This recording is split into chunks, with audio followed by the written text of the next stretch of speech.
Okay, ladies and gentlemen, good afternoon. Assalamualaikum warahmatullahi wabarakatuh. Welcome to Circular Economy Knowledge Sharing event organized by BAPPENAS and support by the European Union through the EU Indonesian Corporate Facility or EU ICF program. I am Angga Zafil Ridwan, your master of ceremony today, and it's a pleasure to guide you through our discussion. Today, we came together to explore the vital landscape of circular economy issue and the introduction of how to design roadmap that will navigate stakeholders through the challenge that lie ahead. Our focus today will revolve around this collaborative effort of BAPPENAS and EU in developing circular economy indicators. We will employ as well as explore how we can monitor and evaluate these indicators in the years to come. In today's session, we will also have 3 experts from the EU to share their knowledge and experience in implementing and monitoring as well as evaluating the circular economy practice in this respective country. So I hope Bapak and Ibu and also friends in Zoom will willing to stay here to gain knowledge for further implement circular economy implementation in Indonesia. Without further ado, let's extend a warm welcome to Ibu Henriette Virgemen, the first Counselor Environment, Climate Action and ICT from the EU delegation to Indonesia and Brunei Darussalam, to provide remarks and officially commence our discussion today. Please give applause for Bu Henriette.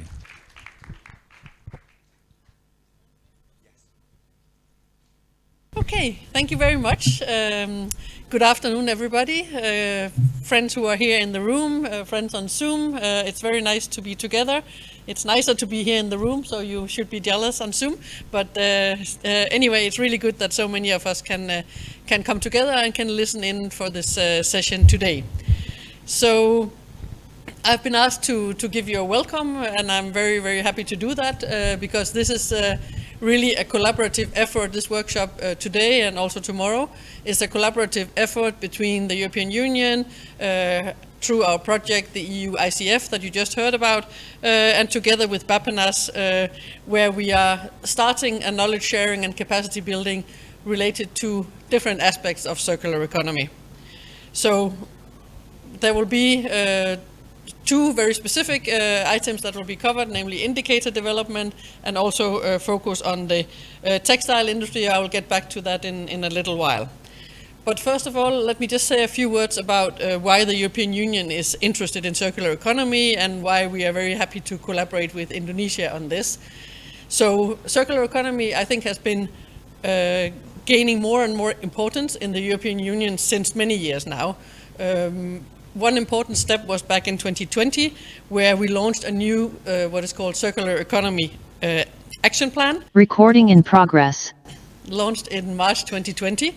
And this was a part of the European Union Green Deal that you maybe have heard about, which is really our overarching green strategy, trying to overhaul our entire economy to make it greener.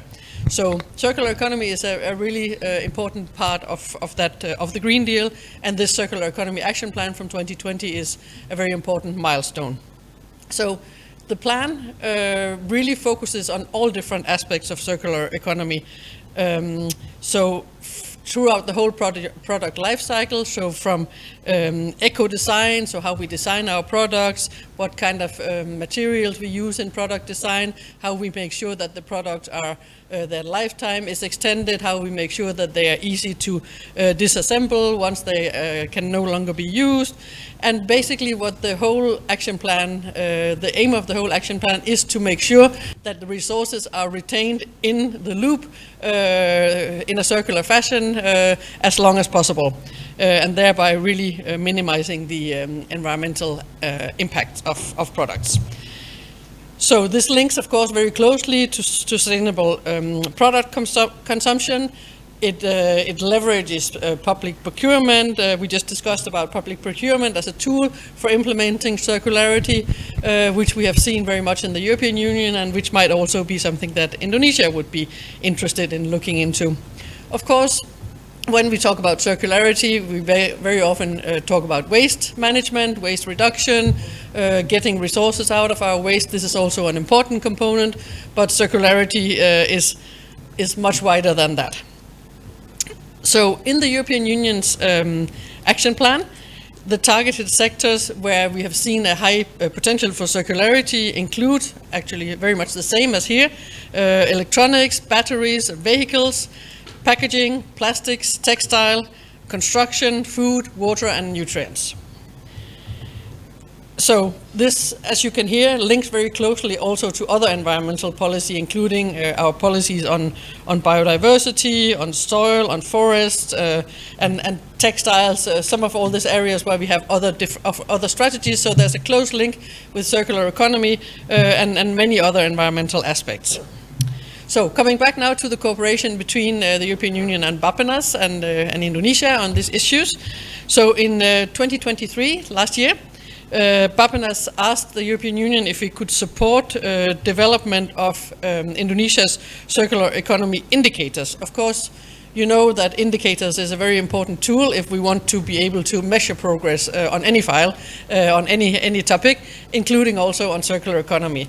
So we have started some very interesting work that you will hear about today, but also tomorrow, on this indicator development. I can tell you that it's not so easy, but it's, I think, going to be very rewarding if we manage to develop some nice indicator framework for circularity in Indonesia.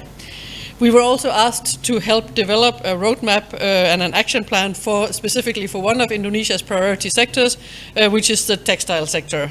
So this is another area where you can hear there's a good link, a good overlap with what we are doing in the European Union. So, as I mentioned, through our EU ICF project, we have mobilized 4 experts, 3 are from Indonesia, 3 Indonesian experts, and 1 European expert who is sitting over there. You will hear much more from him in a little while. And they're working very closely with BAPPENAS to fulfill this request and try to develop some meaningful input on these files. So our European expert Tiberio is in town, and that's why we decided to host the knowledge sharing this week. So really to meet all the relevant stakeholders. There has been some site visits the last 2 days to textile industry and to electronics industry, and to see also a little bit because of course there are many similarities between what's happening in Europe and Indonesia, but there are also differences. So in order to give meaningful input, it's very important to also see what's happening on the ground. Looking at the indicators, what we have done so far is we have developed 3 key indicators, so some direct indicators and some indirect indicators. And the direct indicators are linked to the content of secondary materials, product durability, as I talked about before, and recycling rate. You will hear more about this in a while, but just so that you understand a little bit what the framework is. So all these indicators, they can apply to key sectors, including food and plastic, packaging, construction, electronics, and textiles. And as I said, they will be used for evaluating the progress on implementing circularity in these sectors. So BAPPENAS has developed a roadmap, which I'm sure all of you are aware about, and I think we will hear a little bit about it in a moment. And with the indicators, we hope that we will be able to help them monitor the implementation of these roadmaps. The expert that's working particularly on textile has been working on benchmarking best practices and circular economy roadmaps in textiles, both in the European Union, but also from US and from other parts of Asia that might be more similar to Indonesia than some of these other countries. This expert has also been identifying indicators and some baseline data for developing a roadmap and action plan for the Indonesian textile industry. So this was a little bit about why we are here and what we plan to do, what we're working on, and you will hear again much more about this. We will have some nice presentations from Europe about some experiences from some of our colleagues from the European Union member states. So we really look forward to presenting this to you and to discussing it, and as I already said, do come back tomorrow, because tomorrow there will be much more discussion, and it will be, I think, very animated tomorrow.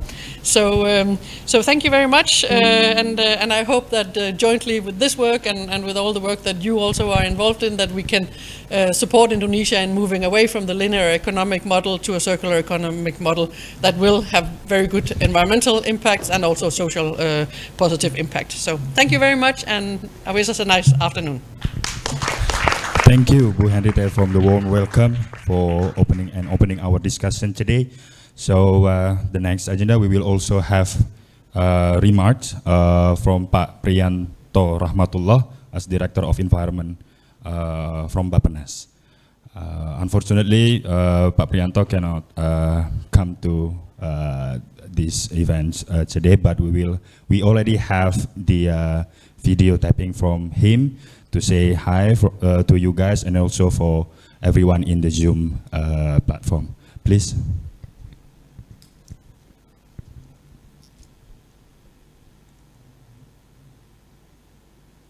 Bismillahirrahmanirrahim. Yang saya hormati Ibu Hendrita Ferdinand, First Chancellor of Environment, Climate Action and ICT of the European Union Delegation to Indonesia. Para pembicara dari Uni Eropa yang bergabung secara virtual, perwakilan dari kementerian lembaga dan seluruh peserta yang hadir pada siang hari ini, baik secara langsung di Jakarta maupun online melalui Zoom.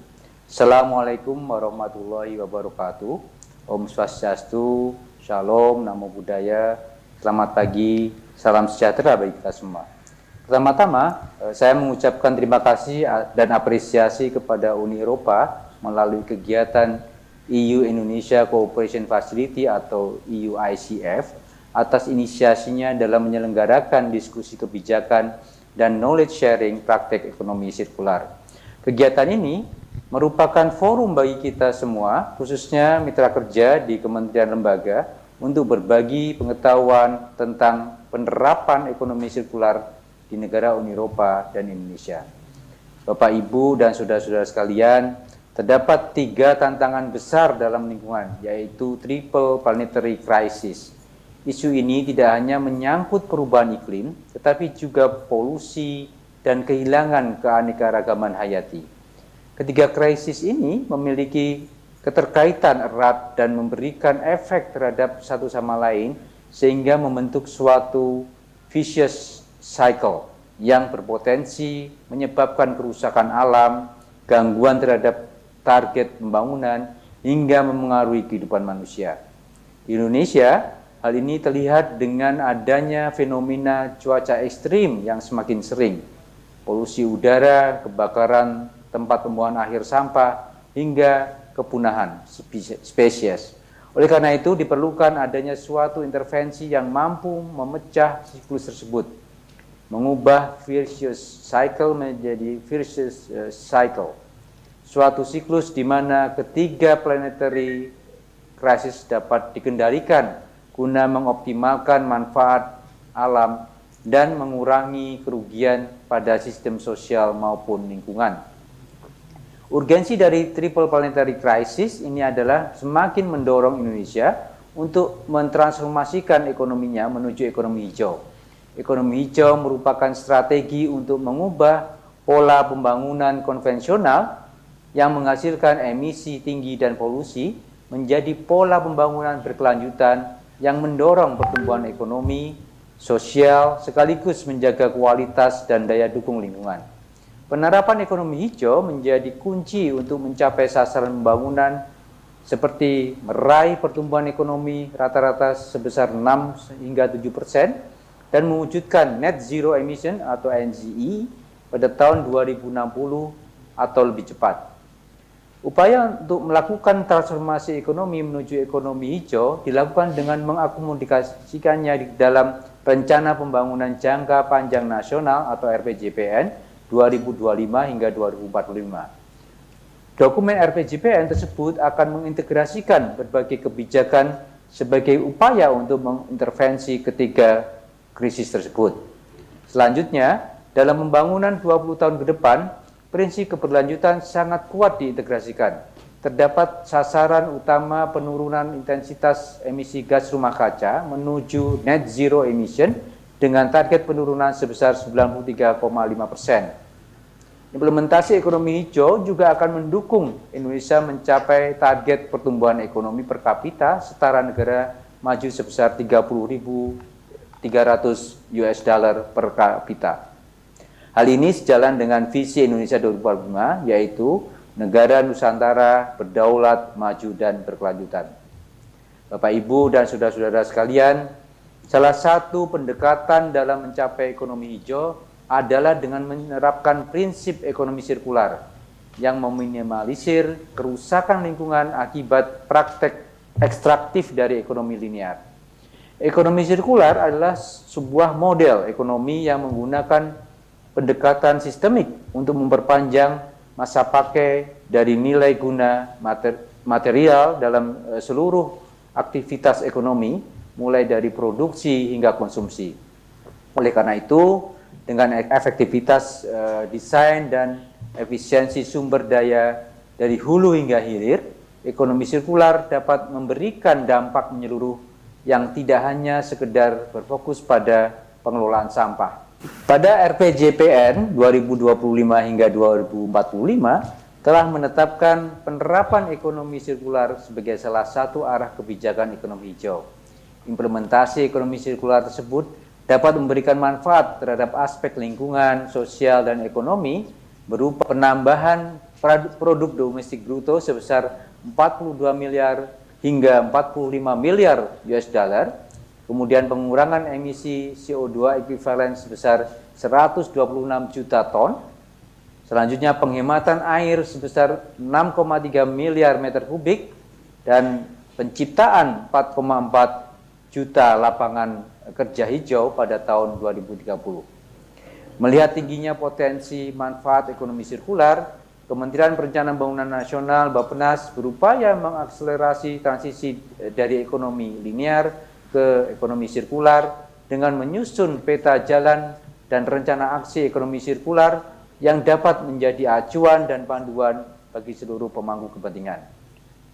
Peta jalan dan rencana aksi tersebut akan berfokus pada 5 sektor industri, yaitu sektor pangan, konstruksi, tekstil, plastik, dan elektronik.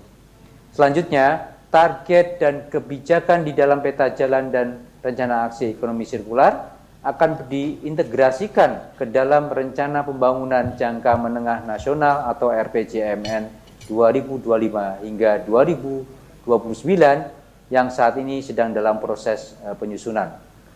Bapak, Ibu, saudara-saudara sekalian, pelaksanaan kegiatan diskusi kebijakan dan knowledge sharing ekonomi sirkular ini dibagi menjadi 2 agenda, yaitu pertama, knowledge sharing, ya, praktek baik ekonomi sirkular dari negara-negara Uni Eropa yang akan dilangsungkan pada hari pertama, dan yang kedua adalah pembahasan progres penyusunan peta jalan dan rencana aksi ekonomi sirkular di Indonesia yang akan dilangsungkan pada esok hari. Secara khusus untuk hari ini, kita akan mendengarkan pengalaman dari penerapan ekonomi sirkular di negara-negara Uni Eropa yang akan disampaikan oleh para pembicara dari pemerintah, praktisi, dan akademisi. Kami berharap dengan mengetahui praktek baik ekonomi sirkular yang sudah dilakukan di negara-negara yang sudah lebih dahulu menerapkannya, kita dapat mengambil pelajaran dan mengimplementasikannya sesuai dengan konteks pembangunan di Indonesia. Bapak, Ibu juga dapat memberikan masukan dan berbagi pengalaman tentang penerapan praktek sirkular di institusi masing-masing yang sudah direncanakan atau dijalankan.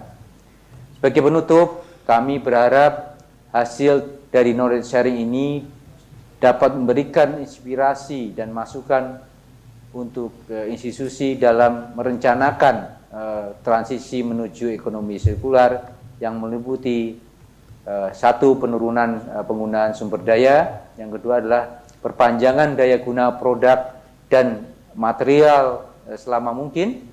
Dan yang terakhir adalah pemanfaatan kembali material melalui proses daur ulang. Strategi dan kolaborasi dari seluruh stakeholder sangat diperlukan dalam membangun ekosistem ekonomi sirkular di Indonesia tersebut. Akhirnya kami mengucapkan selamat berkegiatan dan pastinya diskusi ini akan memberikan manfaat untuk Indonesia. Terima kasih. Assalamualaikum warahmatullahi wabarakatuh. Okay, we will move to the next agenda. So we will have a sort of presentation from our indicators team, led by Jessica and Tiberio. But before that, I want to remind everyone in Zoom that we have interpreter that can be used. So Bapak Ibu yang mungkin perlu ada interpreter bisa dimanfaatkan. And then, okay, I want to invite Jessica and Tiberio. Maybe we can sit here together, so it's gonna be easier for you to present. And then, so for the first presentation, Jessica will discuss or explain a little bit about how or what approach and methodology that we use to develop our indicators for the circular economy indicators in Indonesia.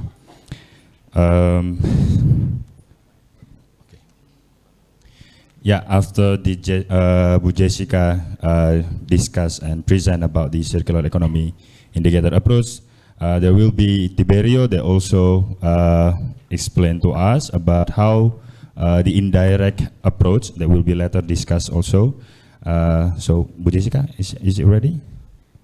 Oke, selamat siang, good afternoon Bapak Ibu sekalian.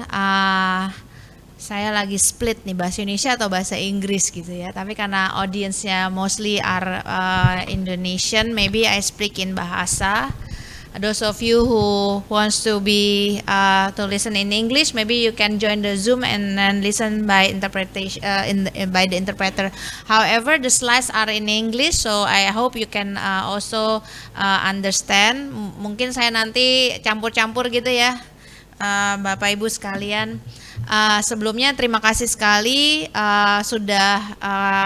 saya Jessica Hanafi sudah bisa dapat berpartisipasi dalam kegiatan perancangan roadmap dan indikator untuk sirkular ekonomi untuk Indonesia. Salah satu kebanggaan juga bagi saya gitu ya. Wah, tiba-tiba bisa berpartisipasi di sini. Terima kasih Bapak Ibu untuk kepercayaannya.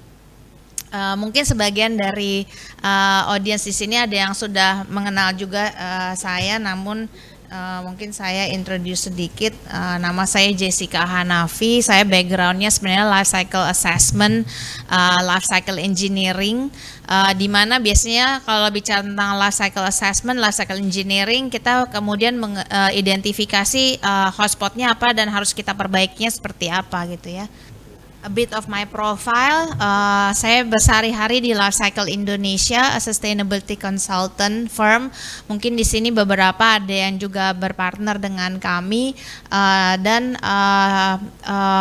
sedikit profile dan kami sudah banyak bantu juga selain BAPPENAS Kementerian KLHK. Di sini ada teman-teman KLHK, Kemenperin, SDM dan lain-lain, dan saya juga kebetulan ISO technical expert dan bantu beberapa multinational companies juga dengan dari berbagai sektor, sehingga mudah-mudahan bisa berkontribusi juga dalam memetakan apa sebenarnya yang ada di berbagai sektor. Jadi dari pengalaman kami dari agriculture, oil and gas, mining, energy, healthcare, bahkan FMCG, chemicals and so on. Mungkin nanti bisa dilihat di slides-nya. Jadi kalau misalnya kita masuk ke dalam ekonomi sirkular atau sirkular ekonomi, saya akan bahas sedikit, mungkin sedikit besok akan lebih diperdalam lagi. Saya akan menyampaikan yang ringkas-ringkasnya gitu ya. Tadi sempat disebutkan oleh Bu Henriette about bagaimana keeping in the loop supaya tidak ada natural resources yang bertambah diambil gitu ya. Bagaimana kita bisa conserving resource use.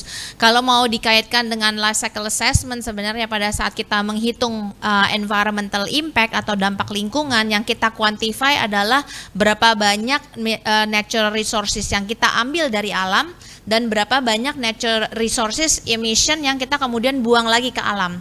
Sehingga pada saat dia keeping in the loop atau sirkular, kita jadi tidak punya dampak atau bahkan kita bisa net zero, neutrality, dan lain-lain. Dalam definisinya, ekonomi sirkular adalah model ekonomi yang bertujuan untuk meminimalkan penggunaan sumber daya, mendesain suatu produk agar memiliki daya guna selama mungkin, produk durability kita sebutnya, dan mengembalikan sisa proses produksi dan konsumsi ke dalam rantai nilai, how to keep it in the loop. Nah, di dalam diskusi dan kajian yang dilakukan BAPPENAS sebelumnya, kita come up dengan 9R ya, bukan cuma 3R, bukan 5R, tapi 9R. Bahkan kalau mau didetailkan, 9R-nya sebenarnya 10R, Bapak Ibu, karena mulainya dari 0, R0, refuse, rethink, reduce, di mana di sini kita berusaha mengakomodate bagaimana bahkan kita tidak menghasilkan limbah. Bagaimana kita desain sesuatu supaya dia seminim mungkin resource yang digunakan, resource-nya. Kemarin pada saat kami pergi ke tekstil, contohnya mereka membuat pola kain, mau mendesain, mereka sudah ada softwarenya sehingga pada saat dipetakan bikin pola gitu, mungkin ibu-ibu ada yang pernah menjahit gitu ya, dipetakan supaya sisa-sisa scrapnya tuh seminim mungkin. Nah, itu masuknya adalah di rethink atau reduce. Kemudian kita ada yang diperpanjang hidupnya, baik dari reuse, second hand market, repair, refurbish, remanufacture, dan repurpose. Kemudian setelah kita repurpose masih belum masih ada sisa, ibaratnya kita bisa recycle dan recover. Di sini material yang masih dapat berguna kita putar lagi kita. Jadi di sini kita lihat ini adalah thinking, eco design di atas, di tengah ini adalah bisa product recovery, bisa part atau komponen recovery, di bawah adalah recycle adalah material recovery, sementara yang R9 recover kebanyakan adalah energy recovery ataupun di sini kalau di aspek food itu adalah nutrient recovery masuk ke bawah. Jadi di sini ada recovery-nya. Di dalam setiap sektor prioritas yang diutamakan dalam kajian sebelumnya sudah ditetapkan ada 5, yaitu elektronik, makanan, minuman, kemasan plastik, konstruksi, dan tekstil, di mana kelima sektor ini menyumbangkan sekitar 33% PDB Indonesia, gross domestic production. Kemudian juga menghasilkan lapangan pekerjaan, sosial. Jadi kalau kita bicara circular economy, kita tidak hanya bicara tentang the environment, tapi juga bagaimana kita bisa create ekonomi untuk masyarakat kita. Dan tentunya yang paling ideal kalau dia bisa run sendiri gitu ya, tidak perlu insentif, tidak perlu apa-apa segala macam, sudah ada insentif di dalam ekosistemnya sudah bisa berjalan. Itu yang sangat ideal yang mau kita ciptakan di sini. Di sini dari setiap sektor, teman-teman sektor kebetulan hari tidak ada, tapi besok akan ada teman-teman sektor. Mungkin sedikit sekelumit, saya kebetulan terlibat di 2 grup ini gitu ya. Ada grup indikator, saya spesifik tentang indikator, tapi juga saya membantu di sektor khususnya sektor elektronik. Jadi masing-masing expert besok ada yang akan presentasi dari sektor pangan, konstruksi tekstil, dan lain-lain akan mempresentasikan. Jadi kami sudah menggambarkan bagaimana dari linear menjadi sirkular ekonomi, potensi-potensi yang ada seperti apa, baik di sektor pangan, kemudian kemasan plastik,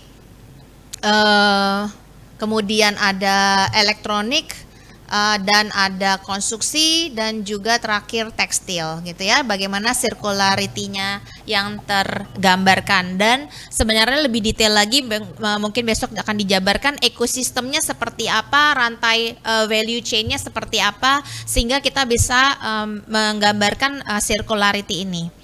Good news-nya Bapak Ibu gitu ya, good news-nya Indonesia itu itu sangat sirkular sebenarnya gitu ya, sangat sirkular. Dari puluhan tahun itu kita nggak pernah ada yang terbuang ibaratnya. Memang ada sampah masuk ke landfill dan lain-lain, tapi sebenarnya banyak sekali yang kita sudah lakukan secara sirkular yang merupakan budaya kita.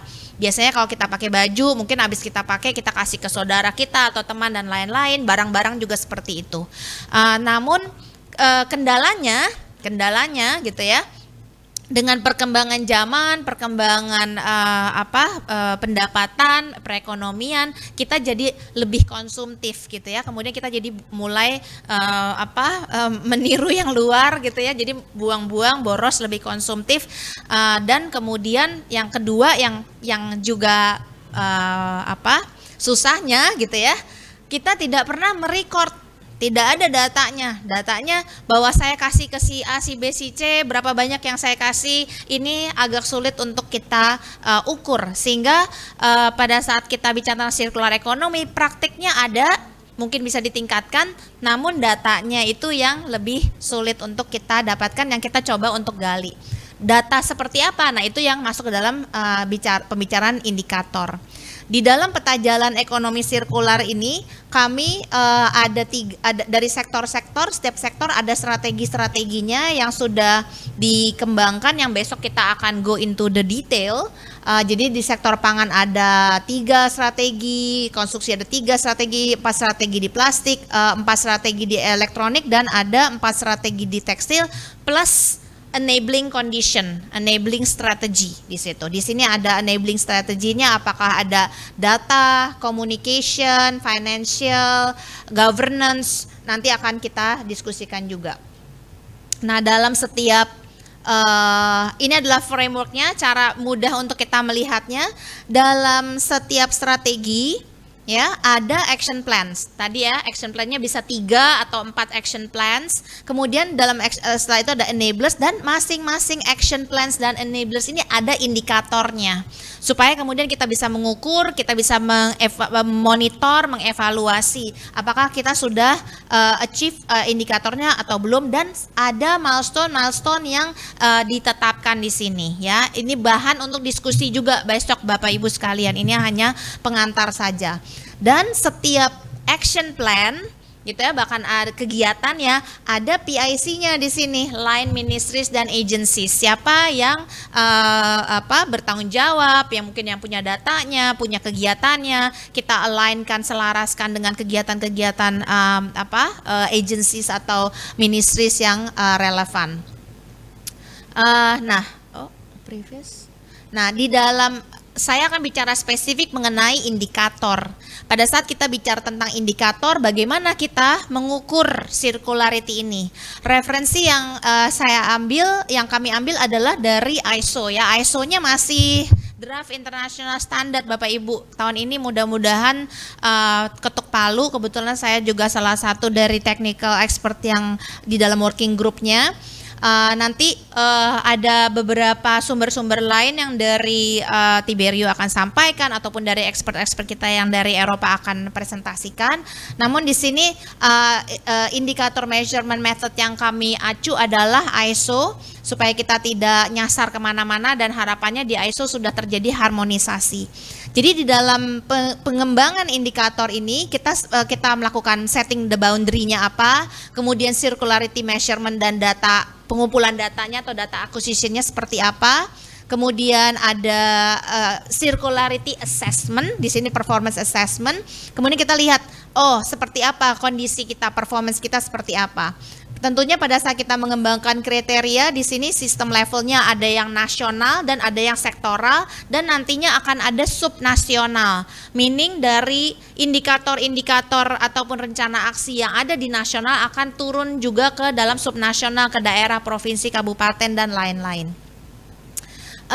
Kriterianya ini adalah relevance, measurability, data availability, comprehensive, dan sensitive to change. Dan kemudian ada data-data source yang kita gunakan. Besok akan lebih spesifik data-data source apa yang kami dapatkan. Kemudian setelah kita mendapatkan data-data dari indikator tersebut, kita mengukur how good are we gitu ya, performance kita. What is our performance? How do we calculate our performance? Nah, di dalam ISO 59020 indikator itu ada 4 ya di sini. Resource inflow, apa yang menjadi input, resource outflow, apa yang menjadi output keluarannya, kemudian ada energi dan ada water. Namun bentukannya nantinya bisa kita akomodasi asalkan hal-hal yang ada di sini sebenarnya yang esensial ada dalam indikator, bagai persentase reuse, persentase recycle dan lain-lain. Nah, ini adalah acuan kami. Ini juga contoh dari EU di Eurostat monitoring itu sekarang sudah ada ya bentukan material flow, berapa banyak biomass, metal, non metalik, critical raw material itu sudah terpetakan di EU. Ini kita bisa menjadikan acuan benchmark juga ya. Setelah itu ada data-data seperti ini yang ada di EU. Posisinya seperti apa ya di Eurostat monitoring framework ini. Bagaimana dengan di Indonesia? Di Indonesia yang kami propose adalah kami identify ada direct indicator. Direct itu adalah indikator-indikator yang spesifik berhubungan dengan resources, alias ada material, ada energi, ada greenhouse gas misalnya, kemudian air gitu ya. Sementara indirect indikator adalah measurement atau effort yang bersifat makro, bisa juga kualitatif, bisa berupa governance, bisa berupa education, awareness dan lain-lain. Nanti Tiberio akan go into the detail tentang indirect indicator. Nah, dengan adanya direct dan indirect indicator ini ya, aktivitas-aktivitas yang bisa mendorong kita supaya kita terjadi peningkatan, kita gabungkan menjadi performance assessment gitu ya. Performance-nya apa? Dari berbagai macam aktivitas yang kita lakukan, misalnya apakah itu ada regulasi, ada insentif, ada fasilitas, infrastruktur pendanaan dan lain-lain, itu akan mendorong kita mencapai resource use intensity, product durability, recycling rate yang meningkat, yang menjadi core indikator kita. Ibaratnya, analoginya, ini adalah berat badan kita. Kita mau turunin berat badan kita. Nah, sekarang effortnya apa? Effortnya di indirect indikator, jaga makan, olahraga, apa dan lain-lain seperti itu. Ini adalah hasil dari effort-effort kita yang kita tampilkan sebagai performance assessment. Nah, ini adalah di detail di dalam resource use intensity itu sebenarnya yang kita mau ambil tadi ada material, energi, air gitu ya, dan tentunya gas rumah kaca GRK gitu. Namun tidak semua hal tersebut bisa langsung kita ukur saat ini. Ada beberapa informasi indikator yang belum dapat kita track. Sehingga di dalam milestone kita nantinya kita ada yang kita sudah buka sekarang, ada yang kita baru buka misalnya di 5 tahun lagi misalnya atau 3 tahun lagi karena saat ini belum ready misalnya. Dan di durability kita adalah tadi yang di R3 sampai dengan R7, recycling rate atau tingkat daur ulang ada di berapa banyak collection rate-nya, recycling rate, recovery rate dan lain-lain. Nah, di dalam pada saat kita melihat secara keseluruhan circular economy indikatornya, kita saring saat ini yang kita spesifikkan fokus adalah circular input rate, tadi yang recycling rate, ya, resource use intensity. Kita hanya lihat circular input rate, apakah recycled content, remanufactured content atau refurbished content. Kemudian ada product durability, dari berapa persen, berapa lama dia bisa muter-muter di sini. Kemudian ada recycling rate, berapa dari keluaran kita yang bisa di-recycle lagi di dalam ekosistem yang kita sudah dapatkan. Kemudian kita punya performance. Performance ini dinilai dari apakah itu ada governance, financial, infrastruktur dan data management, action initiative dan communication awareness. Sehingga misalnya kita punya angka sekian persen di circularity input rate, itu kenapa ya kita tinggi atau kenapa ya kita rendah, bisa kita lihat dari performance kita di sini. Oh, mungkin kita belum ada tata kelola, kita belum punya awareness, kita mungkin finansial nggak ada insentif sama sekali, makanya kita low. On the other hand juga kalau kita tinggi, mungkin apa yang menyebabkan kita tinggi misalnya seperti itu. Ini adalah yang kita ukur dan kondisi performance kita seperti apa. Nah, di dalam matriks spider web diagram ini yang menggambarkan performance, kita ada indikatornya, reference scale-nya kita sebut, ya. 0, minus 1, minus 2, minus 1, 0, plus 1, plus 2. Minus 2 kalau misalnya terjadi violation, oh ada dibakar sampahnya misalnya ya, sampah elektronik dibakar di mana, minus 2 gitu ya. Ada regulation, ada kebijakan, 0. Plus 1, activity-nya ada, kelihatan positif, orang-orang mulai berubah ke perilakunya, kita bisa plus 1, bahkan bisa plus 2 kalau dia go beyond gitu ya. Nah, jadi di sini kita punya reference scale-nya. Reference scale-nya dibuat dari mana? Reference scale-nya kita lihat di sini ada dari governance. Apa yang dimaksud dengan governance? Ada mandatory regulation, bisa voluntary, bisa technical standard. Regulation lah di sini. Apa? Tata kelola. Kemudian di finansial bisa ada insentif, ada dana, ada investment, communication, di sini public awareness, ada education atau tidak gitu ya, orang-orang melakukan atau tidak.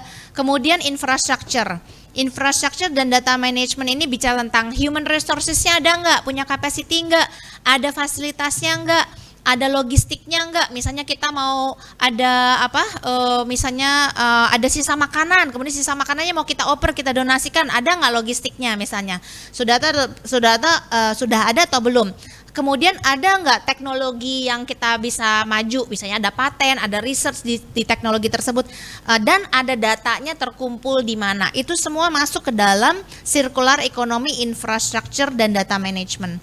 Yang kelima adalah action. Ya, kadang-kadang kita tidak punya awareness, kita punya tapi action, orang-orang melakukan, misalnya ibu-ibu di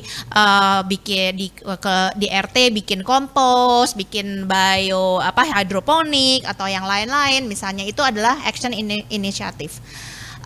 Dalam kita mengukur, ini example aja, besok kita akan go into more detail ya, dari setiap indikator ini governance, misalnya kita punya indikatornya, indikator ini terkait dengan strategi dan action plan yang kita lakukan, itu kita taruh kondisi apa sih yang dianggap minus 2, minus 1, 0, 1, 2 ini, sehingga kemudian kita bisa refer, oh kalau recyclingnya kurang dari 10% mungkin dia masih berapa misalnya gitu ya. Kalau misalnya dia melakukan ada violation tapi kemudian ada action yang mengubah, ada effort untuk mengubah, mungkin dia berapa nilainya. Ini adalah contoh gitu ya. Contoh sebagai kita reference, bisa kita criticize di sini, bisa Bapak Ibu nanti juga memberikan input kira-kira ini relevan atau tidak dan lain-lain. Ini semua secara detail besok kita akan bahas bersama-sama Bapak Ibu untuk setiap sektor. Jadi Bapak Ibu nanti mungkin kami akan share di Google Drive, bisa dicermati, bisa dikritisi, bisa diinapkan dan dipikirkan, dibawa ke mimpi gitu ya, mudah-mudahan bukan mimpi buruk. Itu saja dari saya, mudah-mudahan bisa memberikan sedikit pencerahan sebelum kita go into the details tomorrow. Tapi setelah saya, Tiberio akan menjelaskan lebih detail tentang indikator, indirect indikator. Ya, bagaimana kita bisa memotret dan juga bisa benchmarking dengan negara-negara luar, sehingga kemudian kita bisa melihat posisi kita seperti apa yang harus kita improve dan lain-lain. Terima kasih Bapak Ibu. Ya, terima kasih Bu Jessica. Selanjutnya, please Tiberio, we can move forward to your presentation. Hello to everyone and welcome to this workshop also from my side. First of all, I would like to take the chance to thank you to the EU Cooperation, Indonesia Cooperation Facility and IBF International to have selected me as expert in this project and to have given me the chance to participate in this interesting project. And naturally, I would like also to thank all the team of experts, Jamal, Adit, and colleagues, for the collaboration in these months, and also for the very warm welcoming of this week. I arrived here just Sunday to work on the different tasks of the activities. So, as Jessica was saying, the aim of my presentation was to present you how we have approached and work on indirect indicator. You have here the definition of indirect indicator. You have here that we have worked on both direct and indirect. So we will see in the next slide also an example of calculation and assessment of some of the indirect indicator that we have identified. Before to start to go in depth with some numbers and the assessment and what has been the results of this exercise that we have done on indirect indicator, a first short introduction by myself. As has been mentioned, I'm coming from Italy. When I'm not an expert in this project in my normal life, let's say, what I do, I am associate professor in a public university that is located in Pisa, the town that probably you know for its Leaning Tower. In Sant'Anna University, I work in an institute that is called Institute of Management. So in other words, I work on the field, in the field of sustainability and businesses. I am part of a group of more or less 60 persons that work in a sustainability laboratory. We work on different topics like environmental management, circular economy, CSR, sustainable products and lifecycle thinkings, and recently also regarding sustainability in sport organization. We have a wide experience in a European project. This is a track of the project that we have carried out in the field of sustainability in the last 20 years. We have been partner or lead applicant of the more than 50 EU projects, mainly with European companies, also small and medium enterprise, but also public institution, not so often with Indonesian organization like this project. So the agenda and the aim of my presentation, as I anticipated in the opening of the presentation, is to go in deep with the identification and calculation of indirect indicators to measure the circularity in Indonesia. Then we will see how, for a group of this indicator, we have also collected some data and calculate this indicator. And then we will see how we have applied some assessment criteria in order to understand if these indirect indicators that we have calculated for your country are, let's say, in a good or in a not good position, according also to the scale that have been that has been illustrated by Jessica before. So how we have approached the identification of and calculation of indirect indicator from a methodological point of view, according to these 4 phases. First, we have started with a literature review, and we have drafted a first list of indirect indicators that today we want to share with you. Then we have started a data collection and the calculation of this indirect indicator.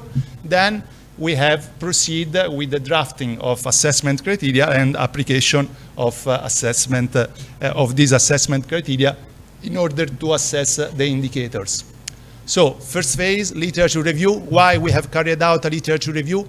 Because we wanted to be sure that all the sources and so all the different publications that have been, or at least the key publications that have been already published at the European or international level regarding indirect indicators were taken into account. So to be sure that we are not forgetting or to take inspiration in somehow to what has been done in other countries, in other governments, in other public institutions. So to make a sort of state of the art of what exists.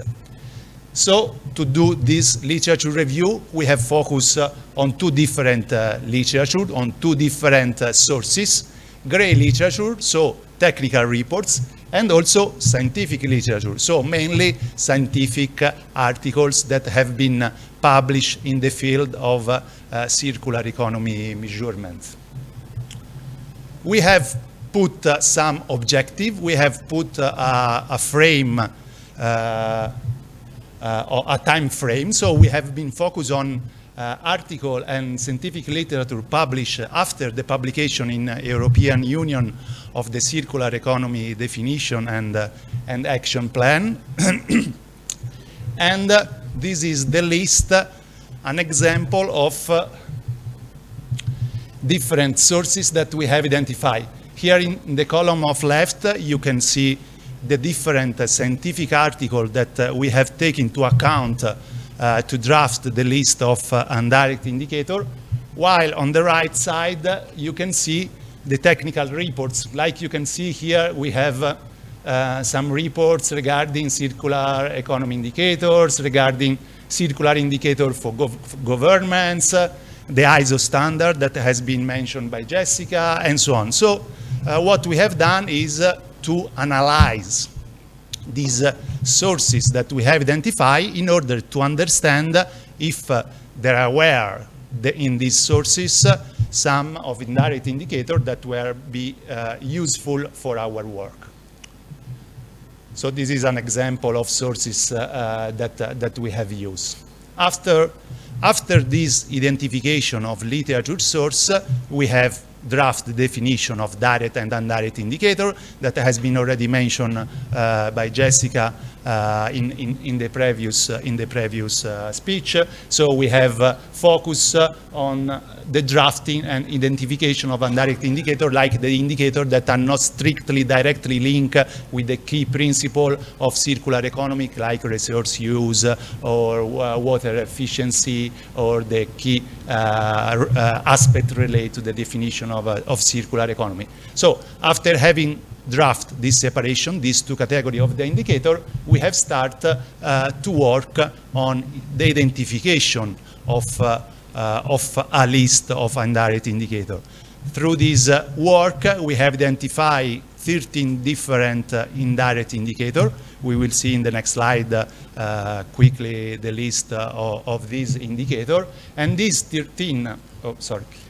13 different indicators have been classified according to the circular economy performance dimensions, infrastructure, governance, financial, communication, that was the category and the dimension that has been illustrated before by Jessica, because are the same dimension that will be used and have been used also for the direct indicator. So let's see what are these indirect indicators that we have identified to measure circular economy in Indonesia. Probably we don't have time to go in depth one by one. We have also tomorrow as a day to discuss about this indicator. But you can see here an example, the number of ISO 40001 certification per GDP. Why this indicator? Because this kind of certification is proven that are tools that allow the spread of circular economy in the company level. So higher is this number and better is for a country. Or number of patents. If you have a lot of patents in terms of circular economy patents, you could have development of circular economy in your country. Relate scientific publication. Again, if you have scientific publication from your scholar, from your university, clearly it is a sort of measure that say that circular economy at academic level is a hot topic in somehow. Then export in the field of circular economy product and service, employment in the circular economy activities and sector, and also how this employment change along the different year. Value added in circular economy active sector, so again some economic and financial indicator. Or investment from the government in the research and development activities focus on circularity. Similarly, foreign public funds invest to boost the circular economy. So the capacity of your country to attract foreign funds, like, for example, the European Commission funds of this project, to facilitate the implementation of circular economy in your country. policy initiative like number of regulation, strategies, law, any other policy act that your country per year, naturally all these indicators are per year, adopt to favor, to stimulate, to boost the circular economy in your country. Or incentives, another kind of governmental tool, economic incentive that the governments provide to institutions or to companies in order to boost circular economy. Circular public procurement, so the initiative that Indonesian public institutions take in order to facilitate the procurement of circular product in the public institution. And then the last two indicators, the circular environmental education initiative, like awareness raising and other education initiative, and the number of graduate students in circular economy topics, again, like the publication as a measure to understand how the topic of circular economy is important in your university. So after having identified this list, we have proceeded with the data collection. We have collected the data only for a group of these indicators that are these first three indicators. Why we have been focused on these three indicators for the calculation of the assessment? For this reason, because these were able to be calculated using international database. The other 10 indicators will be object of discussion tomorrow in order to understand if you like or you approve them, and especially take into account you are part of the ministry, if this kind of data are available to be calculated also the other 10. So we have worked on these three indicators. Number of ISO 40001 certification in the country. These are macro level indicators. We will see that we have also calculated this indicator at the meso level, so for the 5 sectors. Circularity relate patents and circularity relate scientific publication.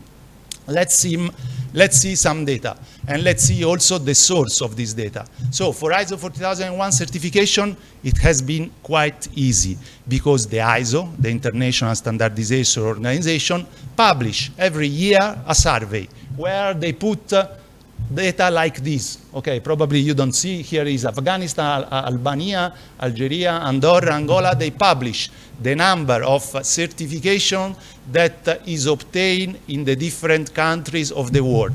So what we have done, we have gone through this data and we have checked the data regarding Indonesia. And these are the information that we have collected.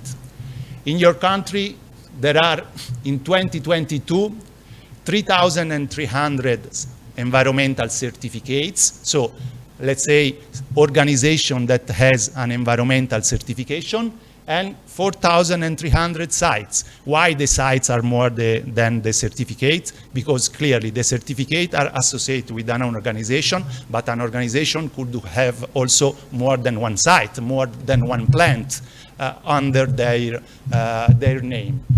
Then we have also observed the trend. As you can see here, in absolute value, the trend is increasing in your country. So it's good. The environmental certification in the last year, from 2021 to 2022, has increased on 22%, and is a good result. Naturally, to compare data of 2 different years is always better to look to an indicator more than an absolute value. So we have done the number of certificates for GDP. Sorry. So here we can see how in 2022 you have 2.5 environmental certification per billions of US dollar of your GDP. And also from this perspective has been increased. And naturally we have calculated the baseline of this certification for both number of certificates and number of sites. Then, in the case of ISO 40001, we have had the chance also to calculate the meso-level indicators. That it means the indicators refer to the 5 sectors. Here you can see the state of the art and the increase or the decrease in certain sector of the ISO 40001 certification. Similarly, we have worked for patents. For patents, we have used this database that is Orbit Intelligence, that is a very important database for patents. Are included more than 100 million of patents classified per country.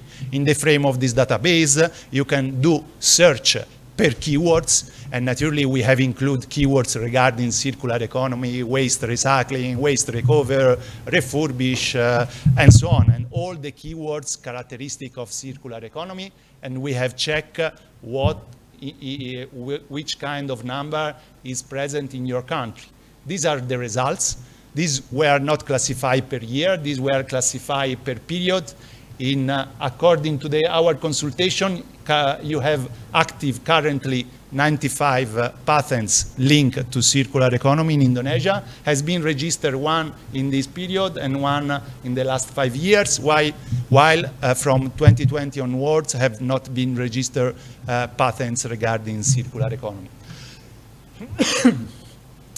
Last indicators that we have calculated, scientific publication. For scientific publication, we have used as source Scopus. Scopus is the most important database for academics, for records and identify scientific publication. Here you can see how in this database are included more than 34,000 journals. You have to take into account that each journal could have 500 articles. So in order to understand how many articles are present in this database, you have to multiply this 34,000 per 500. So a huge number of articles. Again, how it works, we can do search of scientific article in the title, abstract, keywords, in the text, and so on, through keywords. So we have included keywords related to circular economy, and these are the data that emerge regarding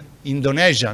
Naturally, we have searched scientific article published by Indonesian researcher or that speak about Indonesian circular economy, even if published, I don't know, from United States scholars. So we have included both. Again, you have a positive trend in terms of absolute value. Your scientific publication related to circular economy are increasing in the last year. And also, if we build the indicator using the million of inhabitants, in this case, not the GDP, we can see how your performance indicator is increasing strongly, among 50%, passing from 2021 to 2022. It means that in your university, the circular economy is a very hot topic, and somehow soon you will have a graduate student or, let's say, PhD student that will be ready to work and to feed institution and industrial plants and so on. Again, for the patents has been not possible, but for the scientific publication, it has been possible to calculate the number of articles related to the 5 target sectors. There are not so many, but for example, in the case of electronics, there are a certain number of paper, of scientific article, while in textile and construction, for example, now we can see that no scientific article have been yet published regarding circular economy in this sector. We have seen this number, but the question now is, this number, okay, I have seen that are increasing in absolute value and are increasing also in terms of indicator, but are good or are not good? And how I can define if these numbers are good or not good?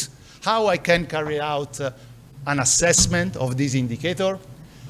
We have established some criteria. First, we have taken into account the trend that we have seen in your country. Is increasing or decreasing? Is worsening or improving? Second criteria, we have decided to identify an external benchmark, so an external value to compare your value in order to understand if you are better or worse of this external value used as comparison. And we have used this external value not only for indicator, criteria number 2, but also for the trend. So the question for the criterion 3 was, my trend is better or is worse than the external benchmark? And then we have used this, doing among these 3 criteria an arithmetic average. We have used the same criteria to classify good or not good, red or strict green, the level of your indicators. So, as you can understand, to apply this criteria, the first issue was how I can find in the field of this indicator an external benchmark with whom I should compare my performance.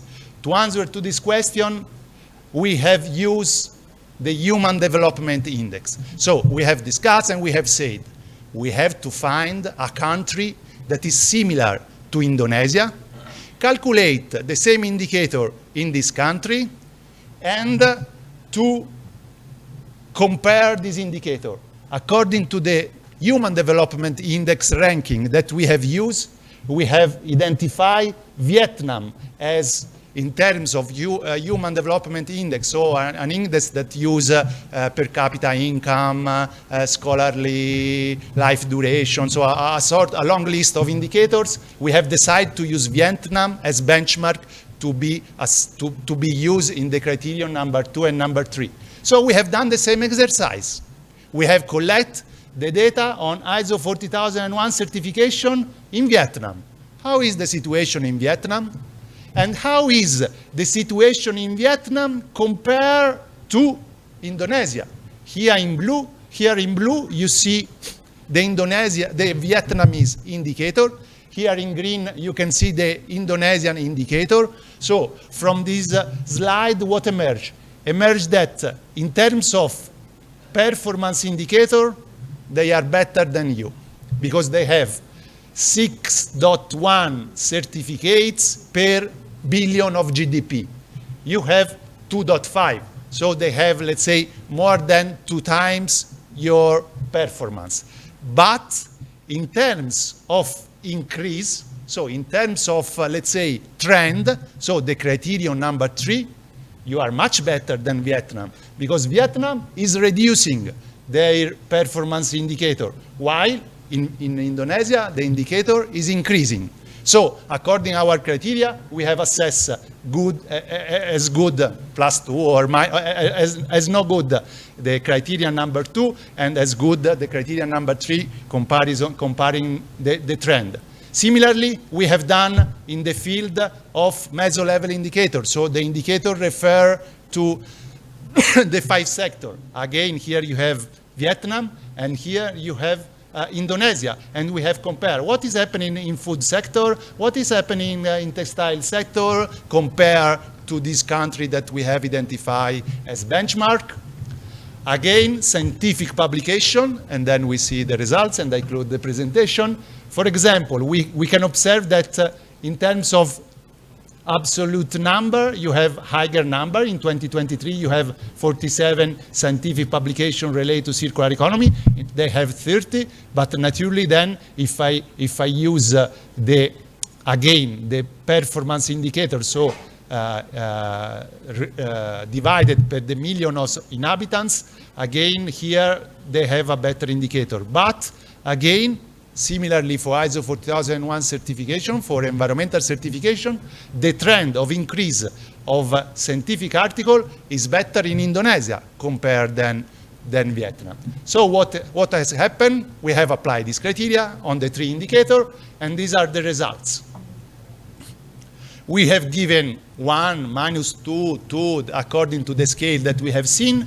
And so for the macro level indicator, where macro level means the indicator referred to the whole country, you are in a good position, because according to these 3, to this indicator, ISO 40001, you are 0.3, so you are between 0 and 1 in a good position. A better position, 0.66, but still in the good range, is related to the scientific publication, while it's not good the performance that you have regarding the patents. So the lesson learned from these slides is, okay, probably I should stimulate with public initiative, public policy, public funds, or also in the university and so on, the application for circular economy patents. Similarly, we have done the assessment for the meso-level indicator, so the indicator refer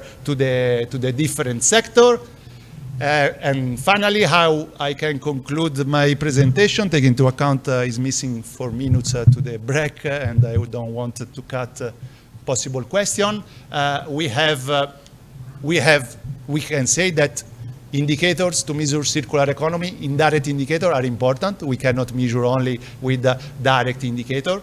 This exercise on the 3 indirect indicator could be easily replicated after the end of this project by the government accessing to the same database in order to monitor how these numbers are going. And again, even if in 2025, 2026 are improving or are worsening, clearly it will be good to have a complete dashboard of indirect indicators. So all the 13 or 10 or 9 or 11, tomorrow we will discuss about what is your opinion on indirect indicator, what is also the availability of data. Clearly, in this moment, we have only calculated and assessed 3 out of 13 proposed indirect indicator. We would like to make some step further and calculate additional indirect indicator. Thank you. Ya, thank you Tiberio. Ya, Bapak Ibu, saya lihat tadi ada beberapa yang mungkin agak tertarik lebih dalam. Mungkin kita masih punya waktu 5 menit, sekitar 5 menit untuk kita mungkin siapa yang mungkin ada pertanyaan. Baik itu untuk Bu Jessica atau Tiberio, sebelum setelah ini kita ada coffee break sebentar. Ada? Mungkin? Bu.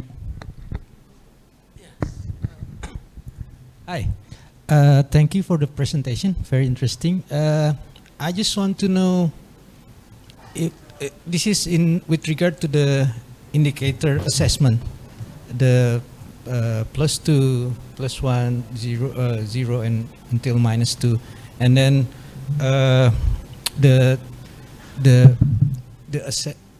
standard like 20% increase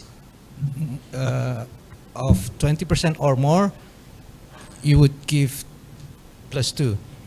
My question is that like the standard for assessment, or we can assign other percentage or other number? Yeah. Like Yeah. This one, like this one, is -2 is indicator.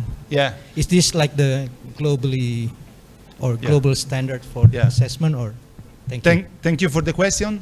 There are no standardized indication for this range. Let's say apart, okay, the 0 that we would like to stay in around of that value, but 5, 20, more than 20 has been decided by the expert, the team of the expert. There is no international indication of this range. We can put here ±10%. We can put here from 10 to 30 and so on. So these are not standard design. It's our decision.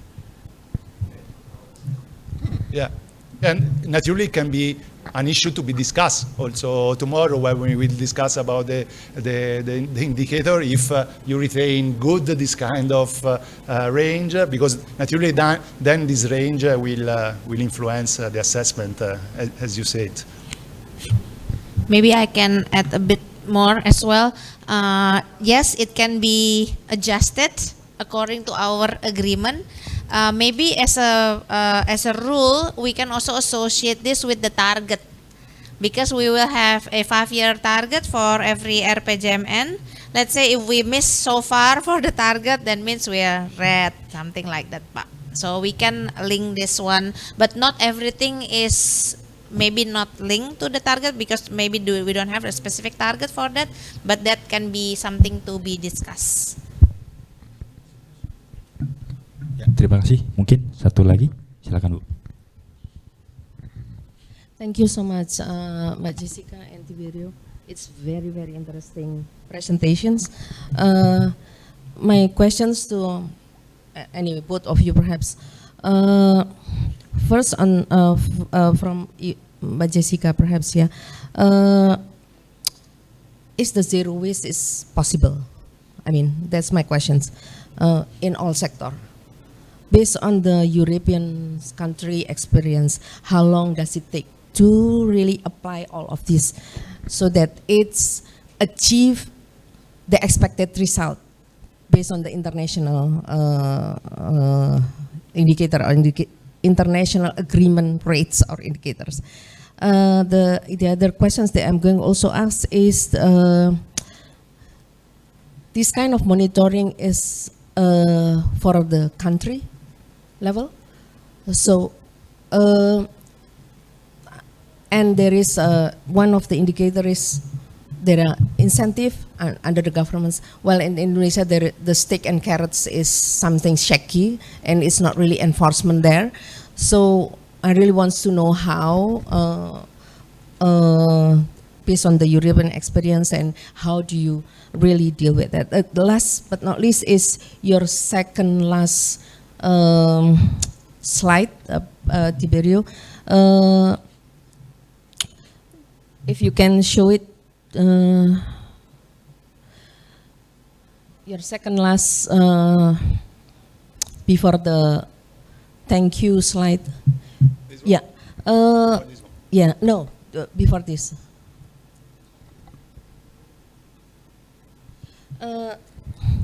I'm just want to know about as a development partners here for the country or the host country.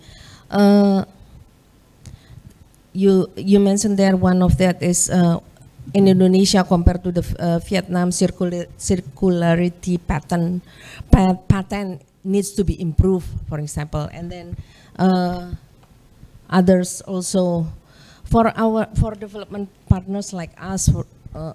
What do you think that there are so much that need to be addressed? I'm just looking for the proper role for us to address on that, because I mean, so much issue there and so much things. But if you have any experience based on the international experience, perhaps happy to hear on that. What roles that we can really support this country the best, and if we cannot say the most strategic one. Thank you. Sorry for that. Too much. I go Jessica and then you go. Thank you. Maybe Pujes or Tiberio who will answer first. Makasih Bu Kathy for the question. Is zero waste possible? This is a challenge. Depending on which one, I think each sectors have their own challenge, yeah. But maybe I will share our recent visit to the electronic recycler yesterday. So this is quite interesting. We are also quite like wow, yeah. So what happened with the electronics? Maybe we can say that it is possible. Yeah. So when we went to the electronics recycling yesterday, what they received in their facility, PT CAR, was already components that already dismantled. Yeah. The dismantling in their upstream was done by informal sectors, where from lapak. Yeah, they already separate. Let's say if you have a computer and then the casing of the computer already sent to the recyclers and so on. So they got the hardest part, which is the component. So in that component, what happened is they do another step of dismantling where they found copper or metals or things like that, or even plastic. So the metals and the coppers, they send to the recyclers, the copper recyclers and the metal recyclers, and outside from them. And then interesting for the cables, let's say, they have a machine to dismantle the cable, ya, dikulitin gitu ya. So the skin, actually the cable skin, when it is done properly and not burn, for some informal sectors, they do burning. They actually send to another recycler that produces PE or PVC carpet. Yeah, and then there is already an industry for that. And then once they have this all things that they need, they can go to the smelter. They smelt it, and then they produce ingots. Yeah, so they produce ingots that they send over to overseas. So their bottom ash is re-aggregate, and then again reprocessed, go to the smelter again, and then their fly ash is turned into paving block. So when we went there yesterday, we were thinking like, hey, turn out it can be done. Of course, the ingots sent to the international market, export market, because they have more refinery or refining process, but doesn't mean it will go waste. That means they have captured the critical raw material. So is it possible? Yes, it is possible. But does it take an effort for everyone to be involved? Yes. So this is why when we look at the roadmap later on or tomorrow, we need a gotong royong. Everyone, all ministries, all parts of people, civilians, everybody, including ourselves at home. So that is what we need to, take a village to encounter this. Maybe from the food sector, there are also different path. Yeah. So I think in a nutshell, it is possible, but would it be economical? Now that is also another question that we need to address. How can we create this economic value so it can run, not based on incentive, not based on some funding, but it really a running circular way ecosystem. So that may be our first question. In Europe, if I'm not mistaken, maybe Tiberio can correct me. There are still residues. Yes, the residues are there, especially when we talk about electronics. Yeah, the residues are there. How much percentage that we can leave as residues? In plastics, we have residues for low economic value materials like sachets and things like that we want to tackle. Yeah, it is also, there are some roadmap about that as well. But maybe there is still residue in a way, but our effort in this roadmap is trying to be maybe idealistic, Bu. The second one, how long will it take to achieve the target? Maybe Tiberio. No, I note the second one regarding the one, stick and carrot approach. So about Europe, I will say that yes, our experience is that in Europe are using a mix of policy acts and policy tools to facilitate the circular economy. They don't use only what is defined command and control instrument. So I put a legislation and I make a sanction if you don't respect it. But they use also a mix of policy instruments that are also economic instruments, not only, for example, incentives, but also the taxation that in the frame of company, especially in some country of Europe like Italy, where the taxes are particularly high, if you give the opportunity to obtain reduction of taxes, if you implement some circular economy practice, is a very effective choice. But also another kind of instrument that are particularly used is the voluntary instrument. So if you are following and targeting sustainability or circular economy, you can obtain a green label, you can obtain a green certification, you can obtain a recognition in a voluntary way, because nobody and no one legislation oblige you to obtain, for example, ISO 40001 certification in order, let's say, to pass a message to the market that you are green and that you are committed toward these topics. Okay. Thank you. I think we will continue to the next agenda. So we will have 3 experts from EU. But before that, we will have coffee break, Bu. So Bapak Ibu, please enjoy the snack and coffee that we already prepare. But yeah. There will be person that bring inside. So, but before that, we will connect. We will have a coffee break for 5 minutes.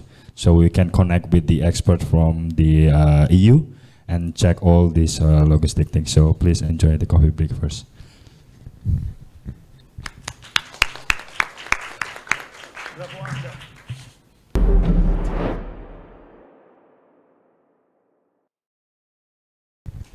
Oke, Bapak Ibu, kita akan mulai sesi selanjutnya. Tapi untuk sesi selanjutnya, moderator akan I will hand over to Tiberio. So Tiberio will lead our discussion and connect with our expert from the EU. So please, Tiberio, time is yours. Thank you, Anga. Hello to everyone also on this after coffee break session. So today we have 3 speakers from EU.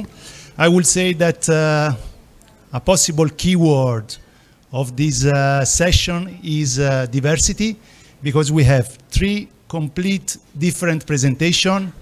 The first on policy, initiative, and findings in terms of circular economy in Europe and the international level. The second will be more focused on circular economy case studies and example of good practice. The third will be focused on method. So not on policy, not on best cases, but on a methodological approach that has been already applied in another context to identify performance indicator. So the aim of our objective. The other, let's say, characteristic links to the diversity is the fact that are 3 speakers from 3 different countries. Now I will give the floor to Timon, that is from Germany. Hilde is already online. Thank you to both to be on time, that is from the Netherlands. Alessio will be soon connected, that is Italian speaker. In addition, also, the organization to what they belong are completely different, because Timon is part of a public institution, as you can see in this slide, the ministry, the German Ministry of the Environment. Hilde is part of circular economy, a foundation particularly active in the field of international cooperation on circular economy, and Alessio is a researcher. So we have, let's say, put together these 3 speakers under this diversity perspective, and we hope that you will enjoy this session. So I don't want to take more time. I will let the floor to Timon. Timon works as Deputy Head of Division in the German Federal Ministry for the Environment. He is particularly active in international policy at also G7 and G20 level. So we are particularly curious to hear from him what is going on at this level. And in his presentation, naturally taking into account is part of the German Ministry, will give us also some insight about the new strategy of the German Ministry related to circular economy. We have asked them to keep around 20 minutes, 25 minutes with flexibility. Then we will have the chance 10 minutes to 15 minutes to make some questions to the speaker. So please, Timon, the floor Recording is yours. stopped. Right. Recording thank you so in much. progress. Thanks for the invitation. I hope you can hear me all right. Yeah, so as you kindly introduced me, I work in a unit in the ministry that deals with international and European aspects of resource efficiency. I'm very happy to be part of this conversation today. I don't think I'm going to need the entire 20 minutes. But yeah, I think there will be space for questions and discussion afterwards. Unfortunately, I won't be able to stay for the entire event because there's another event that I have to join right after. But I will join for a couple of questions. And yeah, fingers crossed we don't have any technical issues. So what I would like to discuss about is this is basically the journey for our quick talk together. So first of all, I would like to start with some basics that are very important for our policy framework in Germany. Why do we actually need to move towards circularity? Here we'll have a focus on the climate perspective, but I will briefly touch upon other dimensions as well. Based on that, I will then come to how we in Germany perceive the international arena at the moment and what kind of policy initiatives we are aiming to drive forward. Then I'll briefly touch on the EU level, and then at the end come to the national strategy that we're currently working on and that you, Tiberio, just mentioned. All right. So first part, why is this such an important topic for us in Germany? So some of you may know this this graph that I'm showing here on the left side. This is an illustration that comes from the International Resource Panel, the IRP. They report on the global resource use. They are basically the IPCC, but for resources, and the impact of global resource use on the environment and other important dimensions. So this graph can be a bit confusing, but what I would like to draw your attention to is that here you see the impacts of different resources. You see that the blue part is biomass, then there's metals, non-metal minerals, and fossils. These are the resources that the RRP covers. And if you look at the part at the very left, you see the climate change impacts. And if we add all the material-related emissions together, that's the blue bar, the gray bar, the green bar, and the yellow bar, you see that 50%, and newer numbers point to the fact that they might even be higher, but in this study, the RRP came to the conclusion that 50% of global GHG emissions stem from the extraction and processing of material resources. And I think that's very significant, because we, for good reasons, talk a lot about the energy part, how we use energy, that we have to transform our energy systems, and it's absolutely vital. But if we only do that, we're not going to be able to tackle a big part of the problem. We have to tackle the material-related emissions, and we have to start at the beginning of the life cycle, at the extraction and processing phase, because this is where a big chunk of the emission comes from. Similar findings are also true for particular matter health impacts. That's the next bar, where you see that about a third of global particular matter related health impacts also stem from the same sources, which is extraction and processing of material resources. So also in terms of pollution, this is a very significant finding. And if we look at water stress and land use related biodiversity loss, we see that about 90% of both categories stem from the extraction and processing of material resources. As you see, the blue bar is quite dominant here. So this basically comes from biomass. But for the climate impacts, also other dimensions like metals, mining of metals and processing is extremely significant. So in short, if we don't tackle this part, the extraction and processing of material resources, we're missing out on massive environmental impacts. Now, what does the where does the circular economy now come in? So the question is, what are effective instruments for reducing these material-related emissions? And here, research shows, and there's a lot of research on that resource efficiency and the circular economy are particularly well suited to tackle these emissions. They enable us to save primary raw materials and the associated greenhouse gas emissions. And this is also increasingly well documented. Here on the left side of the slide, you see a couple of reports that came out in recent years. There's a couple more. Circular Economy, obviously, also has published extensively on this topic. So there's great resources. I would just point your attention to the fact that also the IPCC, the International Panel on Climate Change, that basically guides our entire international climate policy, also has increasingly covered this topic of circular economy and resource efficiency in their reports. On the right-hand side, you see an illustration that comes from the Ellen MacArthur Foundation, which is another illustration of why the circular economy is so important. Their numbers differ a bit from the RRP, but the message is essentially the same. If we only tackle energy, we're missing out on half of the problem, and half of the problem comes from the products we use and the raw materials that flow into these products. We have to keep them in use.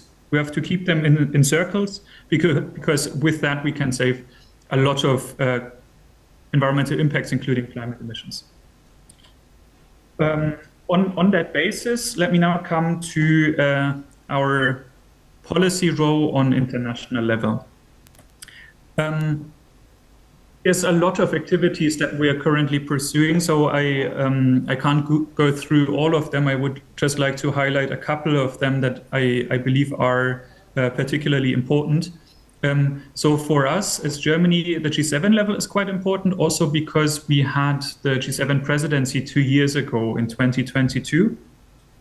And during our presidency, the G7 members adopted a roadmap. It's called the Berlin Roadmap, which is basically, it basically shows what exactly the G7 members aim to do on circular economy in the next couple of years. And it has also a heavy focus on the link to the triple planetary crisis, climate change, biodiversity loss, and pollution. Then last year, we were followed by the Japanese presidency, who continued this work. And under their leadership, we adopted circular economy and resource efficiency principles, which are more geared towards companies and basically aim to give them guidance how to implement circularity in practice in their operations. But of course, maybe for this context here today, the G20 level is even more important. And I would like to highlight this also on G20 level. We are trying to emphasize this nexus. When I say nexus, I refer to the close connection between circular economy and climate impacts mainly. So this is a very important topic for us that we are also trying to get into the G20 discussions. As you may know, there's a resource efficiency dialogue on G20 level that was established under German presidency in 2017.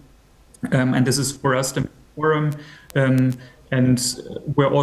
we've been in good conversations with Indonesia, who had the presidency recently of the G20. On UN level, we work very closely with the International Resource Panel, the institution that I showed earlier with their research findings. We're also part of the steering committee of the International Resource Panel. And we support resolutions such as UNEA Resolution 511, which also includes, for the first time, it relates back to an earlier resolution, but it includes a comprehensive and internationally agreed definition of circular economy. So this resolution is very important. We also do a lot of bilateral and minilateral work, so with a small group of partners, not with everybody on UN level, but with a selected group of partners. I can't go through all of that, but what I would like to highlight is that we also include resource efficiency and circular economy under our International Climate Initiative, which some of you may be familiar with. The International Climate Initiative is the most important tool of the federal German government for international climate finance. So also in this very important instrument, we included resource efficiency and circular economy. And one of the examples of such a project under this initiative, in short, we call it EKI. So one of those EKI projects is called Initiative Resource Efficiency and Climate Action. And we do it in 3 partner countries, Indonesia, Mexico, and Argentina. So I'm taking this example to show that also we have a project ongoing with Indonesia. In this case, our partner institution in Indonesia is the Ministry of Environment and Forestry. But I'm also very much aware that BAPPENAS is also very active on this topic of circular economy, also on the international level. So yeah, we're happy to continue working together and having this very important cooperation and exchange. With that, I would like to come to a, in my view, very significant example of what this led to quite recently. So all of what we do on G7, G20, UN level, bilaterally, this is very important, but obviously it has to lead somewhere. And I think one of the results is what we saw in the last COP, the climate COP 28, which happened in Dubai a couple of months ago. I'm sure many of you followed the results of Dubai, where a couple of very important decisions were taken, such as the move away from fossil fuels and the massive expansion of renewable energy and energy efficiency. But there also something happened there that I find very important for our context today, maybe even more important, and that is that in the final decision, for the very first time, circular economy was actually recognized as an important climate change mitigation instrument by the states under the Paris Agreement.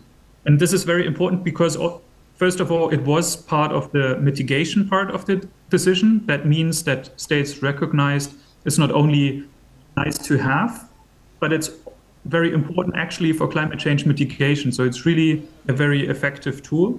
And also this decision is a special decision because it's, as you may know, the first global stocktake of the Paris Agreement, which basically can serve as a call of governments to concerning the upcoming update of NDCs. So in this case, it could be interpreted as a call on governments to reflect resource efficiency and circular economy in national contributions to climate action. So I think that's a very important point, but I would also like to highlight, in our view, this is not the end of a journey, but rather the start of a journey. Now that we have circular economy in the climate negotiations, I think we shouldn't stop there, but continue this exchange that we're having and see what other results we can achieve together.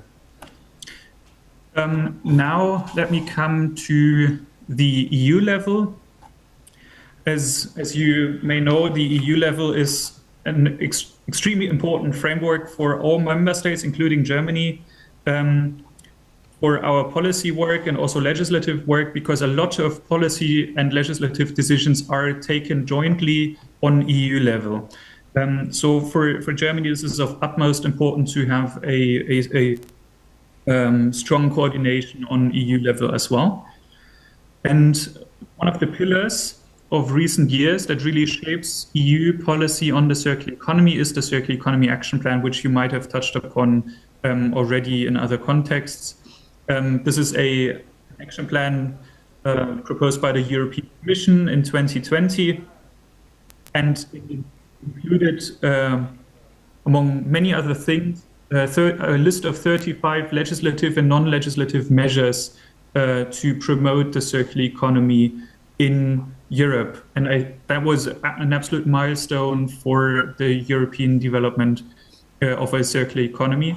And as you see in this quote I put on the slide here, also in this case, this nexus that I mentioned between circular economy and climate action is also covered in the action plan. So also on European level, that is a very important element. So this is a pillar of the European Green Deal that you might have heard already or might have discussed already.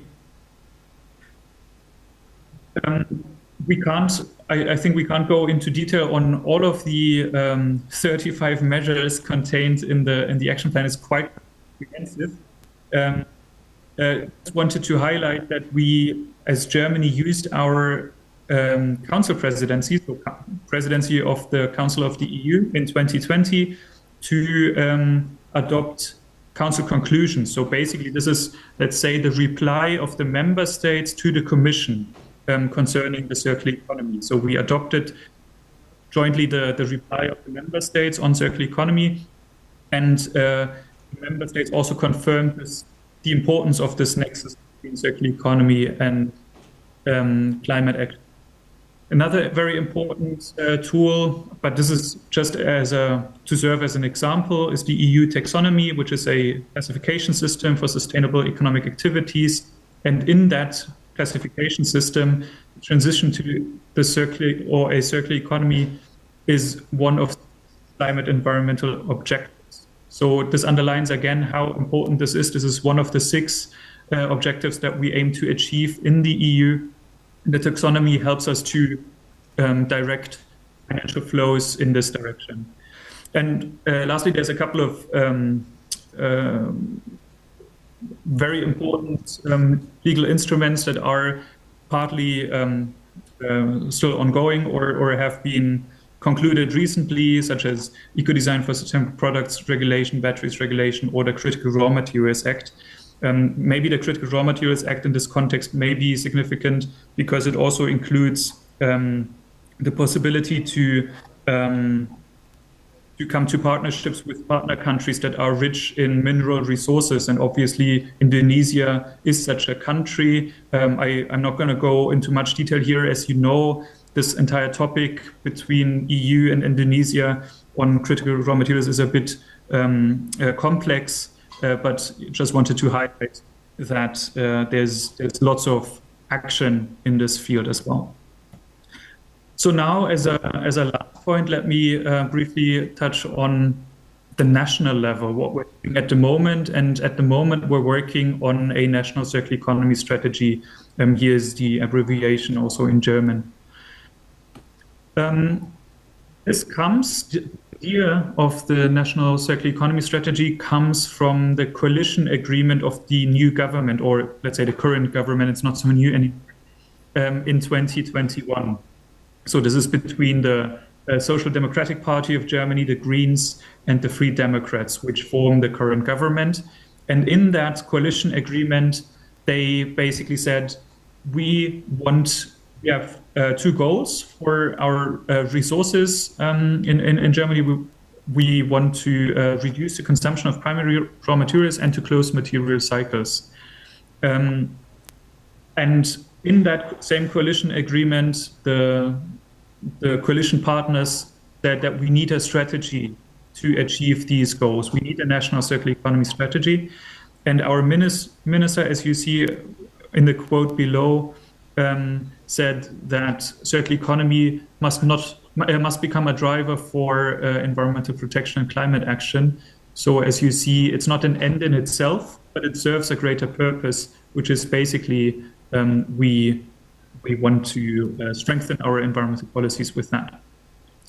But this is, as you see on the left side of this slide, not the only reason. Here's a couple of goals that the strategy aims to serve.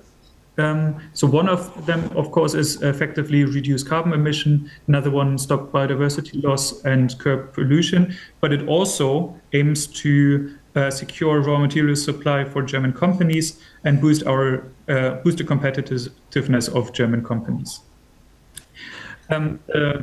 Illustration on the right side shows, unfortunately, it's in German, but I think what matters here is the light blue bars.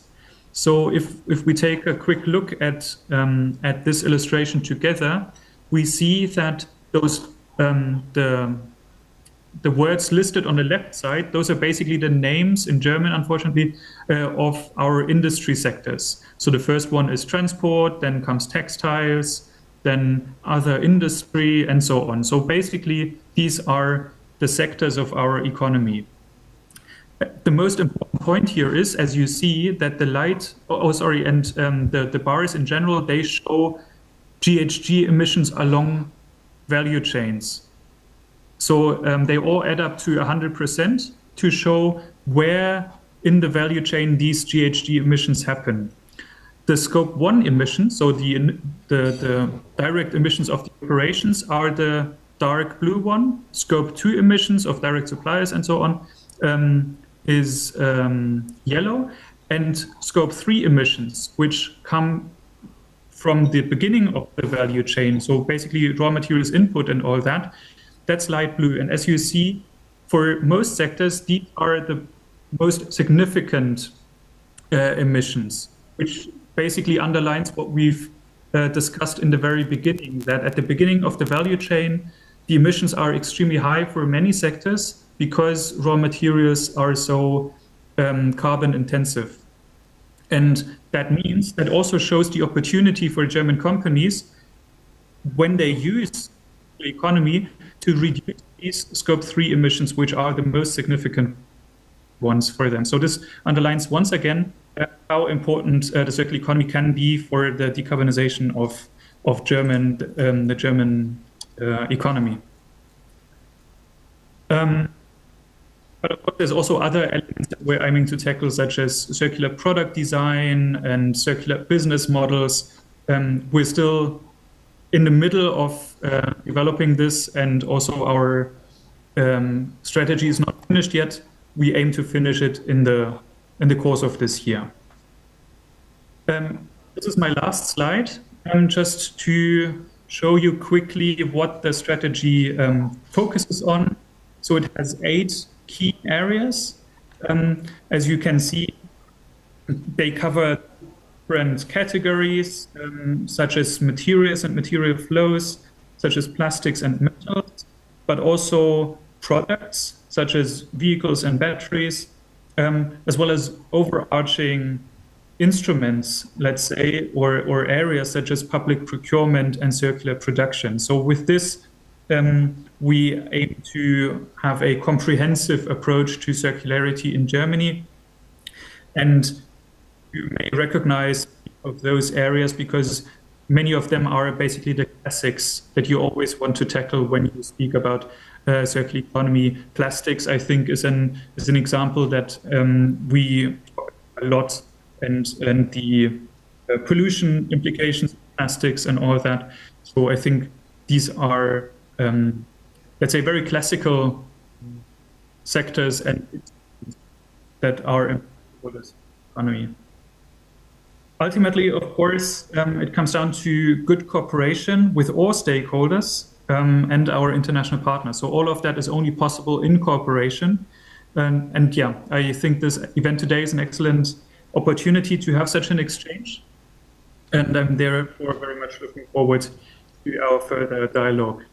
And with that, that's the end of my presentation. Thank you very much for your attention, and I'm to...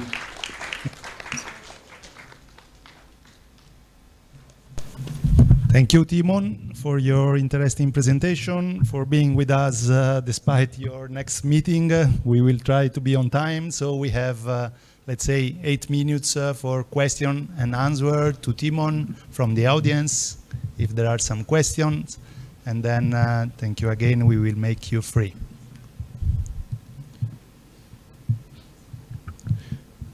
Okay, I break the ice. I have a question. First of all, okay, we are happy to have seen and quite curious that you work with the Indonesian Ministry of Forestry and Environment.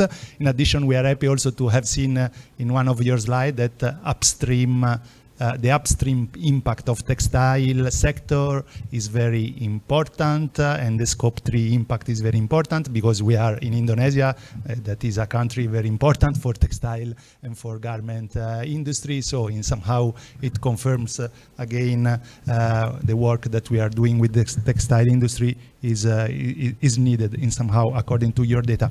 No, my question was on your, let's say, level of expert as in international policy. So you have mentioned that you work in the frame of G20. You have mentioned the project with Indonesia, but also with Mexico and Argentina. So I was wondering, what is your opinion regarding the key factors when you find a collaboration or when you start to transpose policy or action that are derived in somehow from European policy in countries that are far probably from cultural or other kind of perspective. So what is your impression in the frame of the discussion that you have had in this project you mentioned? What are the factors to take into account?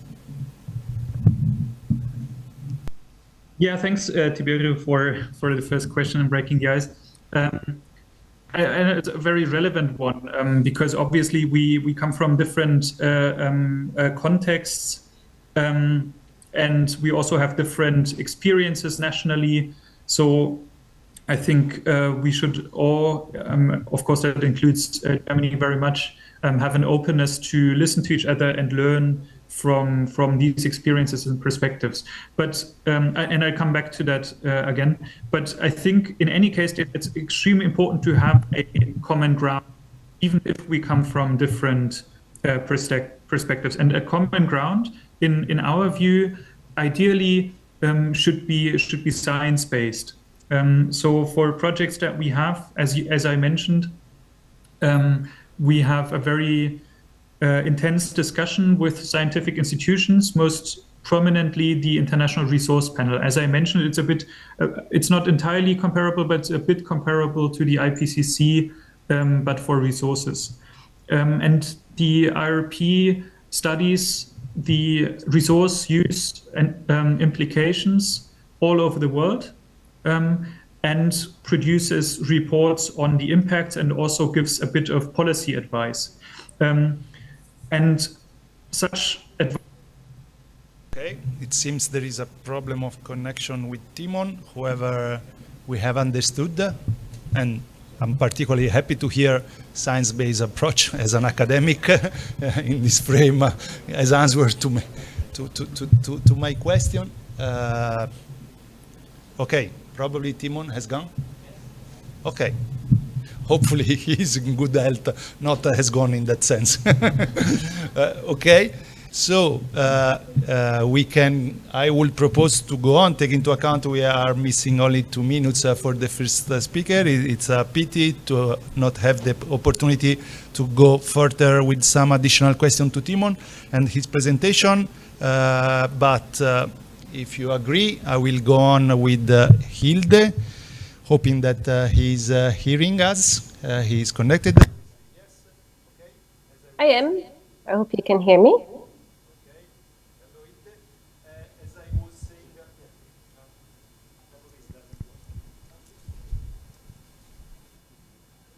Very difficult to hear you. Sorry, Hilde. As I was saying in the opening of this session, Hilde is the head of global value chain at Circle Economy. She is, I don't know how, Hilde, I can define you, an international expert, a consultant, a researcher. Probably you are a mix of these three aspects. All of them, yes. She's working in a very famous organization in the frame of circular economy. They have published, the organization of Hilde have published, and probably also Hilde have published a lot of relevant reports that we have also included in our literature review of technical report that we have consulted for the project. So we are very happy, Hilde, to have today here with us, providing your presentation about European circular best cases. So Hilde, I let you the floor to not take any more time. Thank you so much.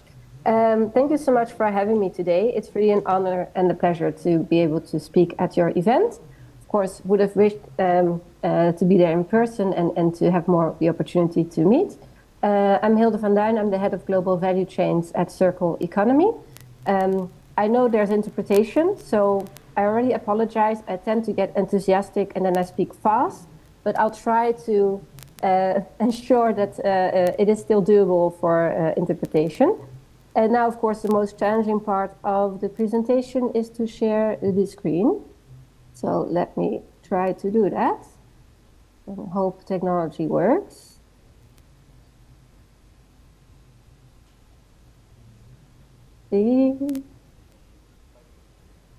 Yes. Yes, we are seeing your slide. Thank you. Perfect. So, and thank you, Tiberio, for the introduction. Indeed, Circle Economy is a foundation, an organization working out of Amsterdam, but we have a very international team, and we also work across the globe.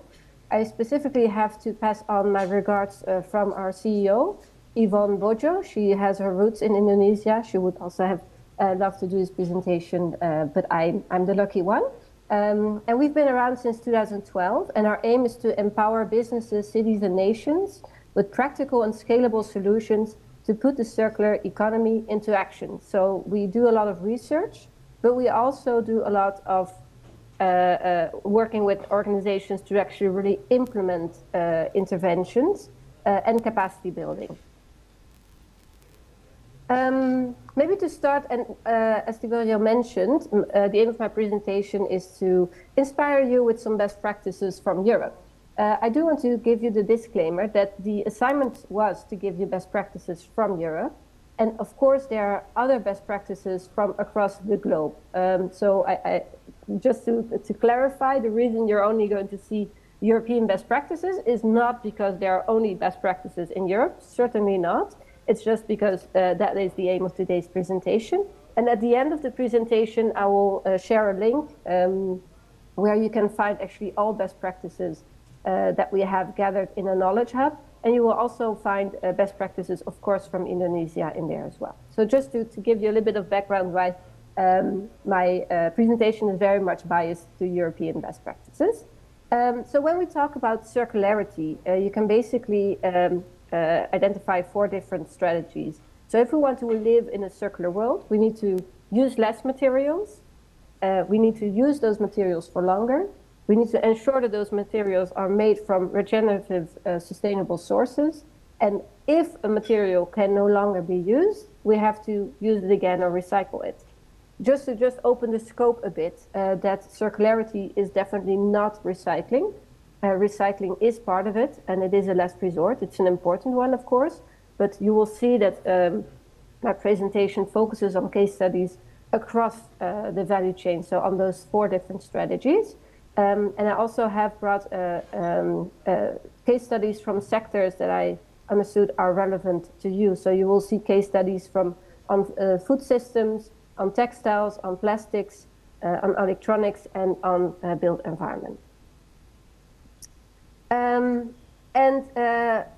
One thing maybe about circular economy, and one of the reasons why you may know is that every year we measure how circular the world is. We publish the Circularity Gap Report.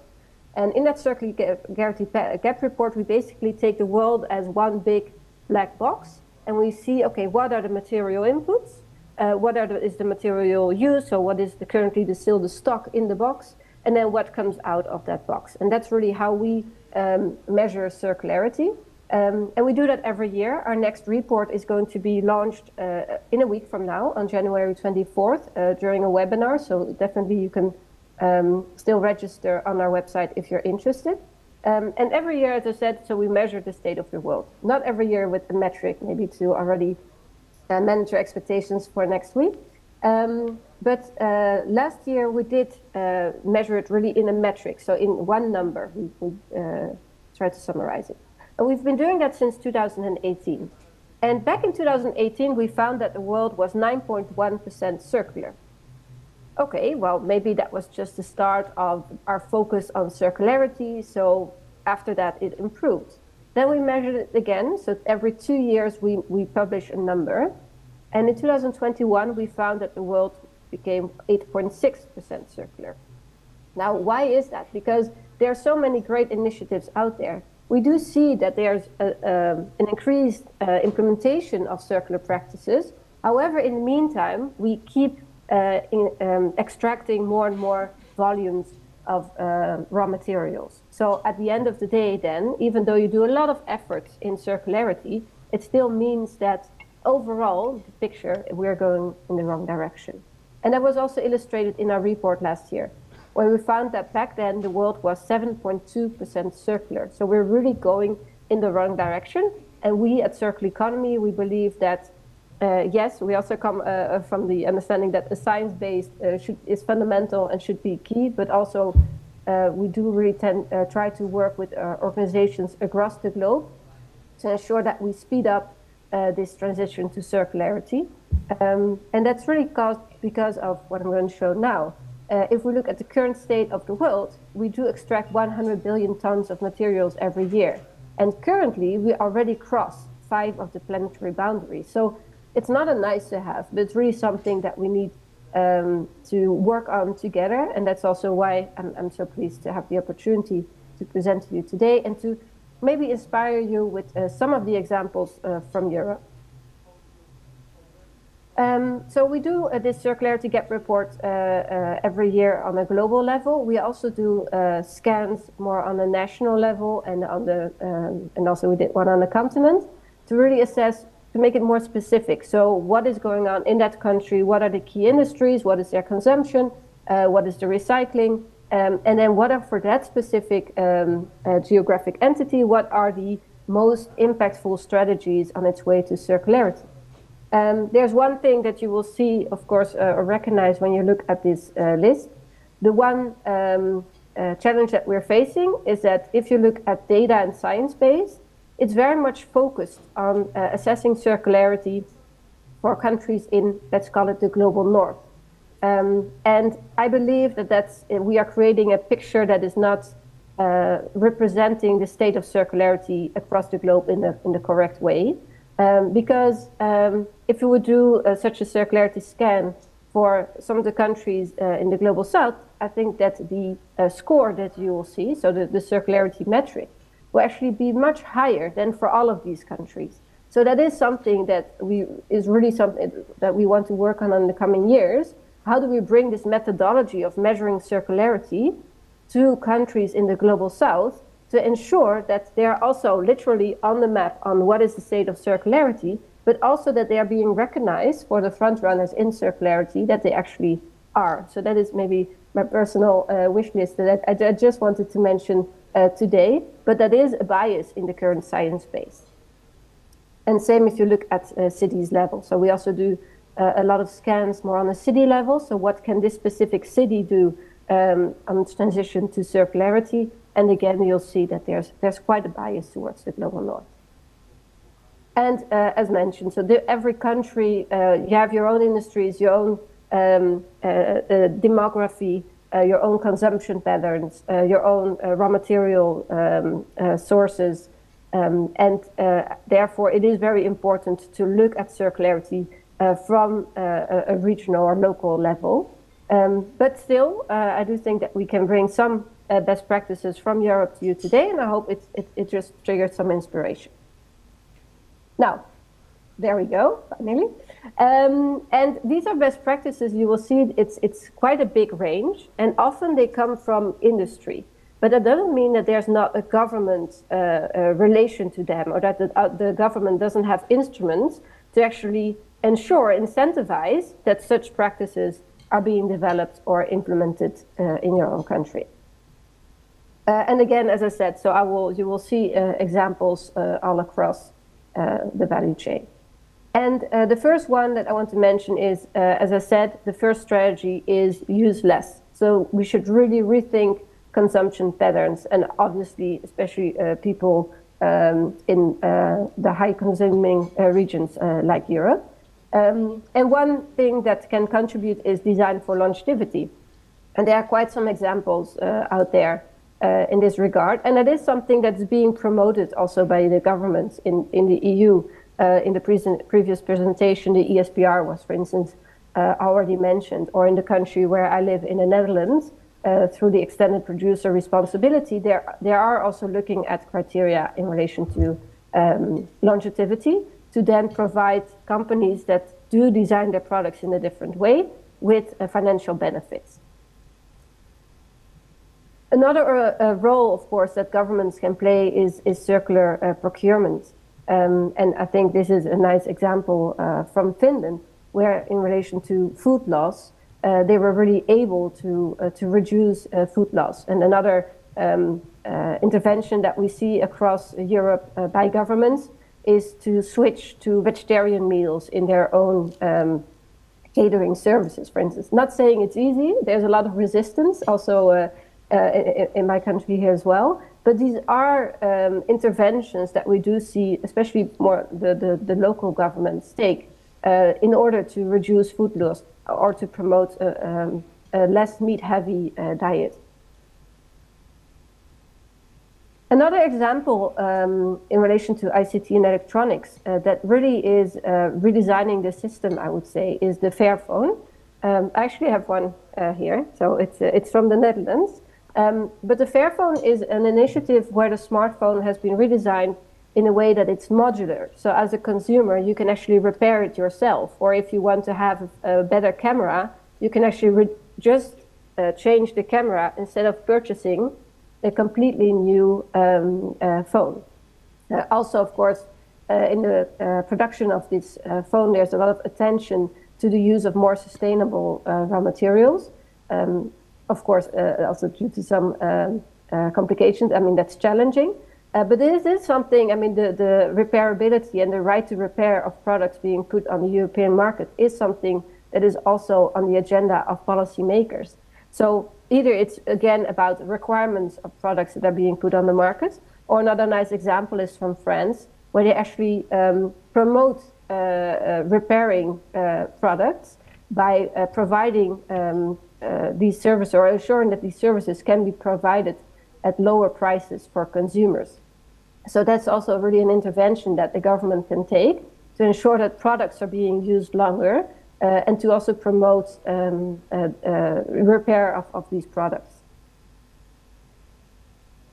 Then another role that the government can play is, I mean, we already talked about, okay, promoting design, promoting repairability, circular public procurement. But another example is actually from Germany, where the government actually took a role in promoting the use of reusable and returnable packaging. And really through just providing campaigns across the city and working with businesses to ensure that this is an easy change of behavior of their consumer. And sometimes the government can best promote circularity and sustainability by not interfering too much, I would say. And I think this is a very interesting example from Amsterdam, so from the city where I am now, and also very relevant to Indonesia in relation to climate adaptation. So this is a floating neighborhood, and it has been developed by its residents.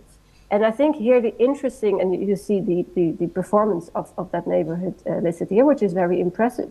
But the interesting approach here is that the government kind of stepped back for a while and said, okay, there's a group of residents, there's an initiative to create a more sustainable climate adaptive neighborhood by a group of residents.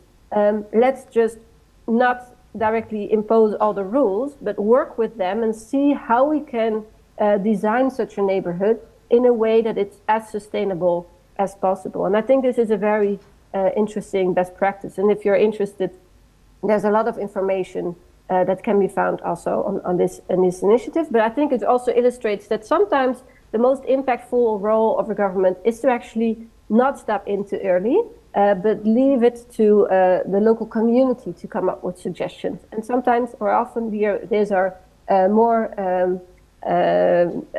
ambitious even than what a government might initially have.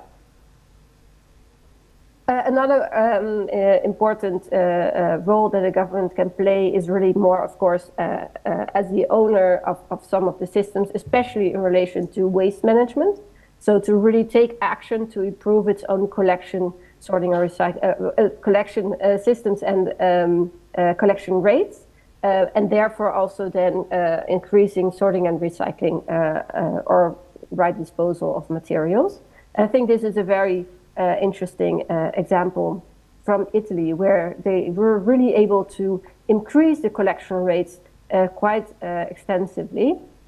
And it really shows that sometimes, I mean, the government can play different roles, but one of these roles, it can be either to completely back out, as I said in the previous example, so to really allow the community to take action. And sometimes there's a more directive role, because if there's a government that has at some point an ambition, you also have, in part of the services provided, there's really an opportunity to intervene. Another initiative that I wanted to mention, and it is a little bit biased because it's an initiative that I have co-developed with Fashion for Good, and that we have also been leading, is an initiative on sorting and recycling of post-consumer textiles, where we developed a methodology in Europe to assess the recyclability of non-rewearable post-consumer textiles. And we worked really with the industry, so with the textile collectors and sorters and recyclers throughout Europe to develop that methodology to then assess what is the recyclability that could then, and that analysis then informs, on the one hand, investors in what is the most suitable technology for recycling that is most appropriate for the European textiles, but also governments, because I think that especially when it comes to any materials post-consumer, it's very difficult to get the right data on what is actually the problem that we're trying to solve. And therefore, these kind of industry initiatives can also really inform policies. And what is interesting about this initiative is that we developed a methodology in a European context, but in the past year, and you can also access all the information online, we also replicated the same methodology to India and USA, meaning that we have more of a streamlined idea and science base on what is actually the recyclability of all these post-consumer textiles and what are differences between Europe, for instance, and India. Because in India, we actually found that, of course, garments are being disposed of after a lot more uses than in Europe. So actually the problem or the challenge in relation to recycling when you want to collect post-consumer textiles is much bigger in a country like India and probably also Indonesia, because the share of textiles that you're going to collect that is actually fit for the second-hand market is much lower. That also has implications for the business case for sorting, because if you are able to resell textiles on the second-hand market, that is the biggest income stream for textile sorting. So it means that you really need to rethink how this end of the value chain would then work. And another initiative that I wanted to highlight, as mentioned, we do work across the globe, and I think one of the most interesting reasons to do that is that we're actually able to bring knowledge from one country to the other. And there's a project that we currently do. It's called Switch to Circular Economy Value Chains. It's funded by the European Union and the government of Finland. And this project has the aim to work with multinationals that sell products on the European market to empower their own suppliers that are, of course, mostly often outside of Europe, to empower these suppliers to adopt more circular practices. And that comes with piloting. We look at what are the policy changes that are needed in these producing countries. What is the access to finance for these suppliers in producing countries, and also to ensure that they have the right awareness and knowledge on the why and the what of circular economy. This is a project led by UNIDO, and they do that in collaboration with Chatham House, Circle Economy, and European Investment Bank. It focuses on 3 different value chains: plastics, ICT and electronics, and textiles. And one of the interventions that Circle Economy has implemented is a training program for suppliers, currently on plastics focused on Morocco and on textiles focused on Bangladesh. If you have your phone at hand, I know often during conferences that's not really promoted, but feel free to take a picture of the QR code. We'll also share the slides afterwards, of course. But there's an online game that you can play that's been created for manufacturers, for instance, of textiles, to really inform them about the why of this transition to circularity, and to also inspire them and give them more know-how on what circularity really entails, with the aim to empower them to identify and adopt circular practices that are most suitable for them. This game is currently, as I said, on textiles. It's focused on Bangladesh. At the end of this month, there will also be a translation in Bengali, so manufacturers can really also use this game with their own workers and whoever they think should be part of the conversation. And maybe just as a little teaser, we might in the near future also implement a similar approach in Indonesia in relation to the textiles industry, but more information on that to follow soon. Now, I know that the time is very limited, so I'm just going to very quickly skim through these slides, and you will have access to fully read them afterwards. And one of just what I wanted to mention is, if we talk about circularity, of course, there's a lot of potential environmental benefits from it, but we also should look at what are the impacts on the workforce and what are the positive and the negative impacts on the workforce. And therefore, we have a team at Circular Economy that really focuses on the social aspects of circular economy, because, of course, it will create opportunities for some, it will require changes from a lot of people, but it might also have negative implications for some of the current workers across the industries. And therefore, we have done a research on the current evidence base on jobs in the circular economy. We did so with the World Bank and with ILO. And it might be interesting for you to also have a look at, because it really highlights to what extent is there already knowledge on how the circular economy will impact jobs across the globe, and also what are things or indicators to consider when designing a circular strategy.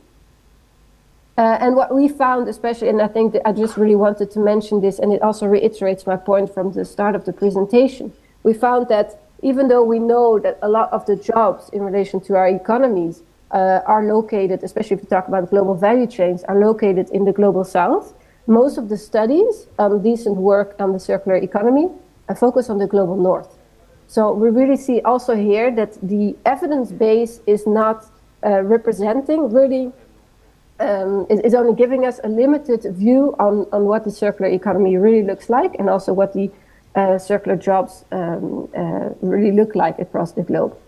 And one of the key things to consider in many other countries, as I mentioned, I also work in Bangladesh, this is definitely something that we consider there, is that a lot of the workers in the current economies are employed in the informal economy. And often in literature or in the evidence-based, a job is only considered a job if it's part of the formal economy. That means that we don't have a full picture of what is actually currently the relation between jobs and the circular economy, and also what would be the impacts of moving to more circular systems for the current jobs. Again, if you have your phone, you can take a picture, you can access the report, but it will also be shared afterwards. Mindful of time, I will conclude here. I want to thank you so much for the opportunity to present during your event. Feel free to reach out to me if there's anything that you want to discuss or want to know more of. And also here, I included a link. As I mentioned, we have a knowledge hub where we have over 5,000 case studies on circular economy. There are 45 case studies on Indonesia, so we also very much welcome additional case studies to be showcased there, because we do very much believe that it is through exchange and also sharing best practices across the globe that we can really inspire each other to make this transition to the circular economy. Thank you so much for your attention.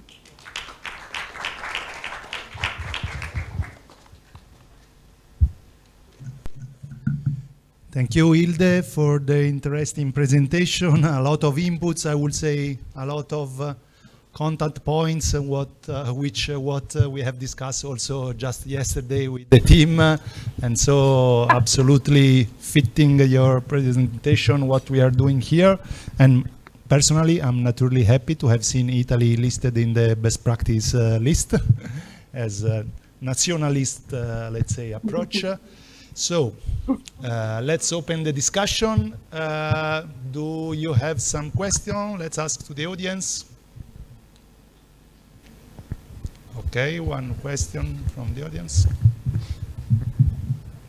Can you say your name and affiliation, please? Okay.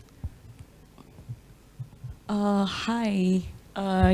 My name is Mila, and I'm from one of the ministries here in Indonesia. So actually what I wanted to ask, and it's quite interesting as well for us, that right now what we are doing is making baseline data and benchmark all of those data that we can have the circularity rate of Indonesia, and it is quite challenging to find those data. So what I wanted to ask is about how do you mainstreaming the data from either the regions and even its nation in Europe? Is there any format or standard, I would say, on to get the data of each, for example, recycling rate in the construction sectors, recycling rate in metals, in plastic? How do you mainstream them into the macro scale of the data? And that's the first question. And my second question is, I understand in some countries, especially in Netherlands, they have the circular stad, there are 9 cities and 3 ministries, if I'm not mistaken. And so how is it there? It's of the countries in Europe, do they have kind of a regional organization, like region organizations, to also have kind of like circular initiative as well? Or is it has to be only just on the top, like only in the countries or nationwide? Or is it compulsory for each country in Europe to have a circularity organization in its region, or at least in the big cities of the countries? So yeah, thank you. Thank you so much for your questions. Maybe to start with the first one, how do you mainstream data? If that is something that we are very much looking into. So if you look at, I showed this overview of all the circularity gap reports that we did. And of course, by now there's, and if you would also look through those reports, because everything is open source, what we do, as I said, that we are foundation. So we're really here, we want to ensure that we move towards a more circular system. We are definitely not a consultancy that just wants to sell reports. But what you will see if you scan through these reports is that there are some metrics that are quite easy then to find across different countries, but not all of them. And we do now see that our own capacity to assess circularity, of course, on the national level is limited. Besides, it's really difficult for an organization based out of Amsterdam to really have in-depth knowledge on a country, especially outside of Europe. So we are currently defining the best ways to actually ensure that we're able to mainstream the process and to also work with local partners to really empower them to use our methodology. And I think one of the reasons why it is important to do this in partnership is because a lot of the analysis is also defined by definitions. So how do you define, for instance, recycling versus downcycling? Where do you take specific material streams? How do you then report on the current circular state of them? Because there's so much overlap and the systems are so complex. So in terms of mainstreaming the data search and data analysis, that is something that we're working on. But we would also be, and I think that in our reports you will find that we have developed a methodology that is replicable, but I do think it should always be something that is executed in partnership to really ensure that we interpret the data in a similar way. And then in relation to regional organizations, so I'm not really a policy expert, but I do know that in Europe, most often the national governments, they of course have their own programs, but very often you see them mirrored in let's say, the regional and the local government layers as well. If I would speak from the Dutch example, so from the Netherlands, our national government has policies and across different value chains and really on the country level. However, you will also find that the province, so that's more like a region, also has its circular strategy. And then it focuses more on the specificities of that region. So for instance, in the region I live, in South Holland, there's a huge chemical industry and production industry and a huge port that is being located there. So you can imagine that their specific strategy, that really focuses more on that part of the industries, whereas the national strategy doesn't really go into that much detail for those specific chemical industries. And we see them the same on cities level. So we do see different layers of circular ambitions and strategies. There is coordination between the layers. So there are quite a few, let's say, settings where these different layers do coordinate.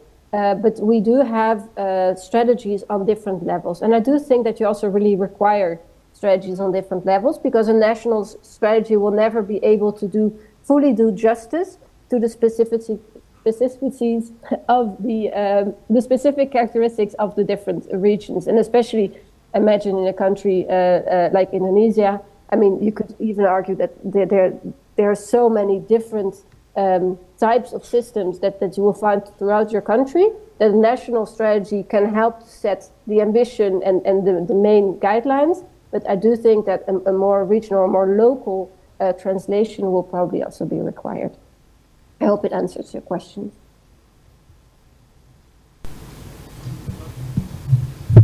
She said yes, and thank you. Okay. Any other questions? Probably Anga. have a Jessica, question, Hilda. Thank our you. local expert. Hilda, we see a lot of initiatives or actions that you presented, yeah, throughout Europe, maybe, yeah. My question is, I actually wrote it down. What kind of policies that you think is the most effective or impactful to boost the CE implementation, yeah, from your experience in Europe, yeah? Thank you. I hope I can mention a few, if I may, because I know you asked for the most impactful policy. But I think they have different roles, to be honest. So, for instance, I mentioned an example on circular procurement. I think that in terms of the volumes, the impact is not extremely big, of course, if then governmental services start procuring more circular services or products. I mean, the scale of it is not so big. However, it can really help organizations that are still early stage to prove their concept and then later on to make them available to the larger market. So I think we should definitely not underestimate circular procurement. But then I think if you look at, for instance, the textiles industry, where I've been most active in the past decade personally, I do think that the requirements that are being set, for instance, in relation to design and repairability, especially when it comes with the financial benefit for the industry, are extremely powerful tools, because circularity really now is across the board something that brands are looking into and are taking seriously. But that is really has been triggered by these very stringent policies that really allow them to access these financial benefits of doing so. It's not how I would like the world to work, that at the end of the day you need to give a financial benefit for people to change to more circular practices, but I do think that it has been the biggest key to ensuring that these circular practices are skilled. Thank you. Thank you. I have also a question. If there are any other questions from the audience, or Anga, maybe later. Other questions from the audience? I don't want to cut your opportunity to make questions. Okay, I do mind.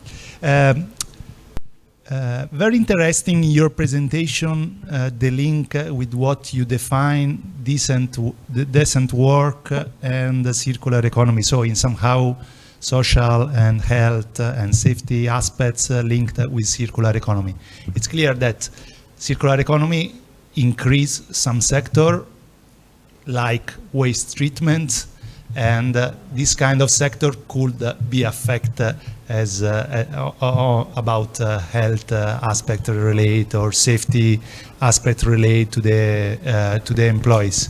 And I agree also with you when you mention, okay, this can be expected in the formal, but also in the non-formal sector. We were discussing about this issue just yesterday with the team about the fact that, okay, we are focusing on performance indicator from environmental point of view, so expecting to boost the capacity of the country to recycle and to recover and to treat the waste, but at the same time this can be a cross-cutting issue to be taken into account.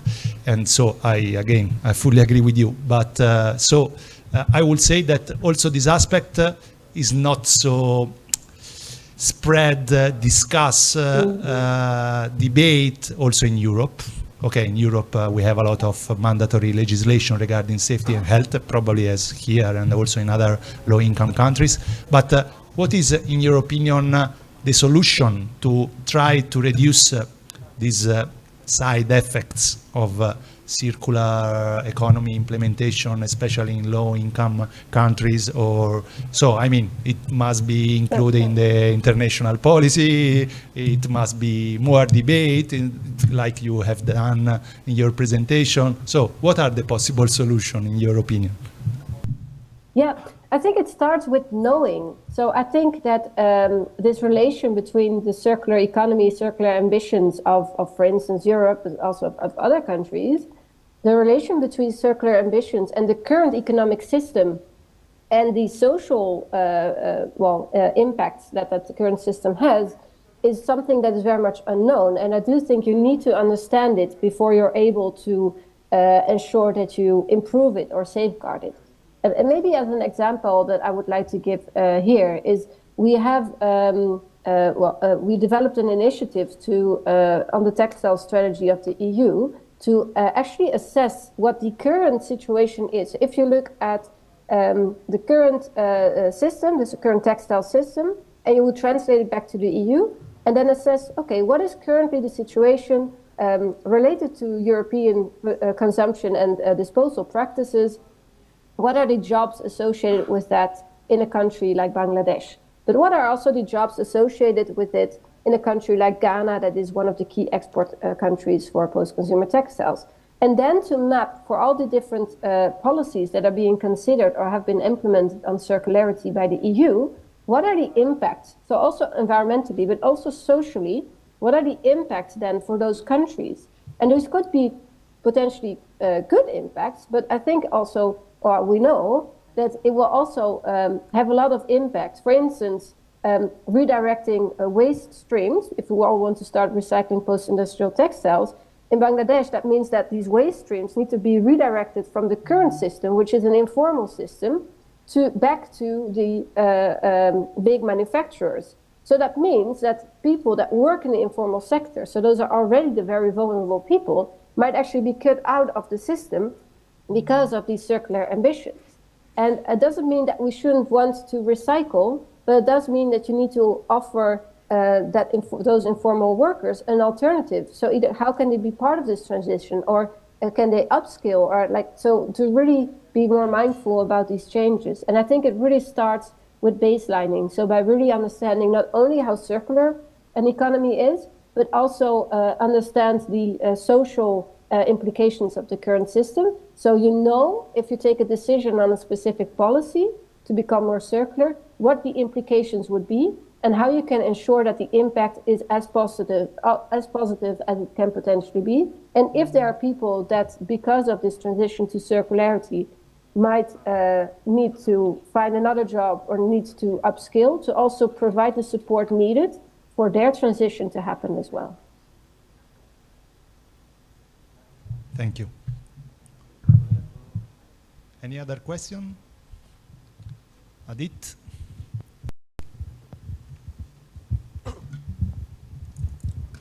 Hi Hilde, I'm Aditya. I'm part of the circular economy team in BAPPENAS, the Ministry of Development Planning here.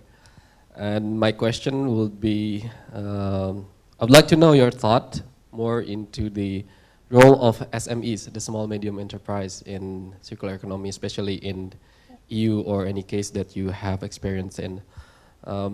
What is actually the case on how we can integrate SMEs given their big potential, especially in Indonesia. If we talk about SMEs, it contributes to almost like more than 90% of the employees, the number of employees, and also to GDPs. So it's big challenges here for SMEs in terms of their knowledge and also how they can actually integrate it into the industry, because most of the time when we talk about circular economy implementation, the target will be more into the industrial application. So how can we improve the role of SMEs in the value chain? Thank you. Great question. Thank you so much. And I think it's very fundamental. And also speaking out of our experience, we're currently running this capacity building program, as I mentioned, in Bangladesh. And we see exactly the same happening, that it's easy to reach the big suppliers of big international brands. But those are not the most challenging ones, because they often already have access to the knowledge that they need in order to understand what circularity is and how they can be part of it.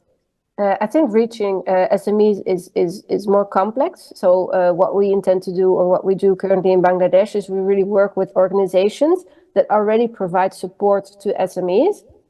And it's really about making them aware of this transition, or this focus on circularity, and ensuring that they have the access to market. Because often, if you talk about smaller SMEs, I think circularity is not always the biggest challenge, because very often in the case that I was referred to in Bangladesh, they often already work with post-industrial materials or like kind of waste that they process. So, for instance, there, the aim is not to tell them about the need to transition to circularity, but maybe to just help them in understanding that this is something that could be valued by their clients if you would actually inform them on the fact that you have been processing waste, which is a very big change from the past, because back then it was not something that was seen as beneficial if you would actually work with leftover materials. So I do think that when designing these capacity building programs, it is very important to also set up a specific program to SMEs, working with the organizations that already have access to these SMEs, and ensuring that they're aware of this transition that is happening, the demand that is actually there, but that might not be directed to them directly. So they are able to either access certification, for instance, to be part of a circular value chain, to change their practices, to adopt circular practices as well. And I think so that is a key element. And I do know that also from the side of access to finance, it's also something that we are looking at, because of course, if you inspire them with circular practices, there might also be a need to fund them. So also to really work with them and ensure that they are able to then create these bankable proposals where they're able to access the finance. But I do think, again, that the key really here is collaboration. So to really ensure that it's not just we bring them the knowledge and then that is it, but that there's really also a support system there that does not only help them to build capacity around circularity, but also then looks at how, and what are then what is the potential for them to access the finance that they will need to be part of this circular system. I hope it answers your question. Thank you again. I think that we can let free Hilde after so many questions. Thank you again for your presentation and also for this question and answer session. So we are perfectly in time and we go on with the next speaker. Thank you, Hilde. Thank you for having me.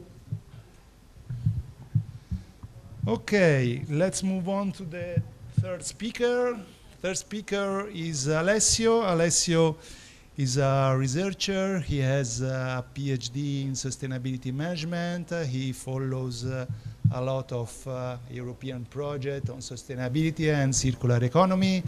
He is from Italy, but we have to thank him twice today because he is currently in Sri Lanka for a trip that is a mix between holiday and work. So thank you again to have given the availability today to be connected from your trip to give this presentation.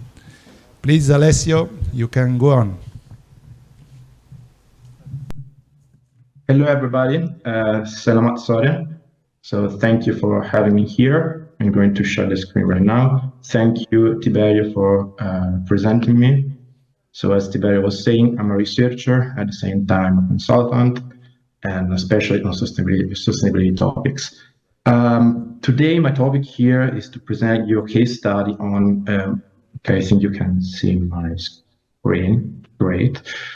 So it is to present a case study on how to develop a measuring system for a specific sector when we talk about circular economy. In this case, it's basically a research that has been carried out for the last 3 years, and it aims to develop macro, sectorial, and micro level tools for measuring the circularity of energy production sectors. Now, the research was carried out within RSE. RSE is a public research center in Italy, is owned by the Italian government, and has the mission to basically carry out research and develop programs in the energy context. So there are several aspects of energy that this research center takes into account. As you can see here, there are 4 departments. The one that I've been working with in the last years has been sustainable development and energy sources, and specifically the research was carried out within the team of lifecycle assessments. Lifecycle assessments are tools or measures that indeed can be used to measure the environmental impacts of a process or a product. So this team specifically focused on carrying out performing these assessments on energy issues and topics. Going back, this basically was a research, as I was saying, funded by the Italian government, specifically by the Ministry of the Economic Development. And the objective of the research was to develop measurement tools to measure the circularity at the production phase of the electricity sector. So we know that the electricity sector industry in general is made of the production of electricity, the distribution, the transmission of it, and then the end use of the electricity by the consumers.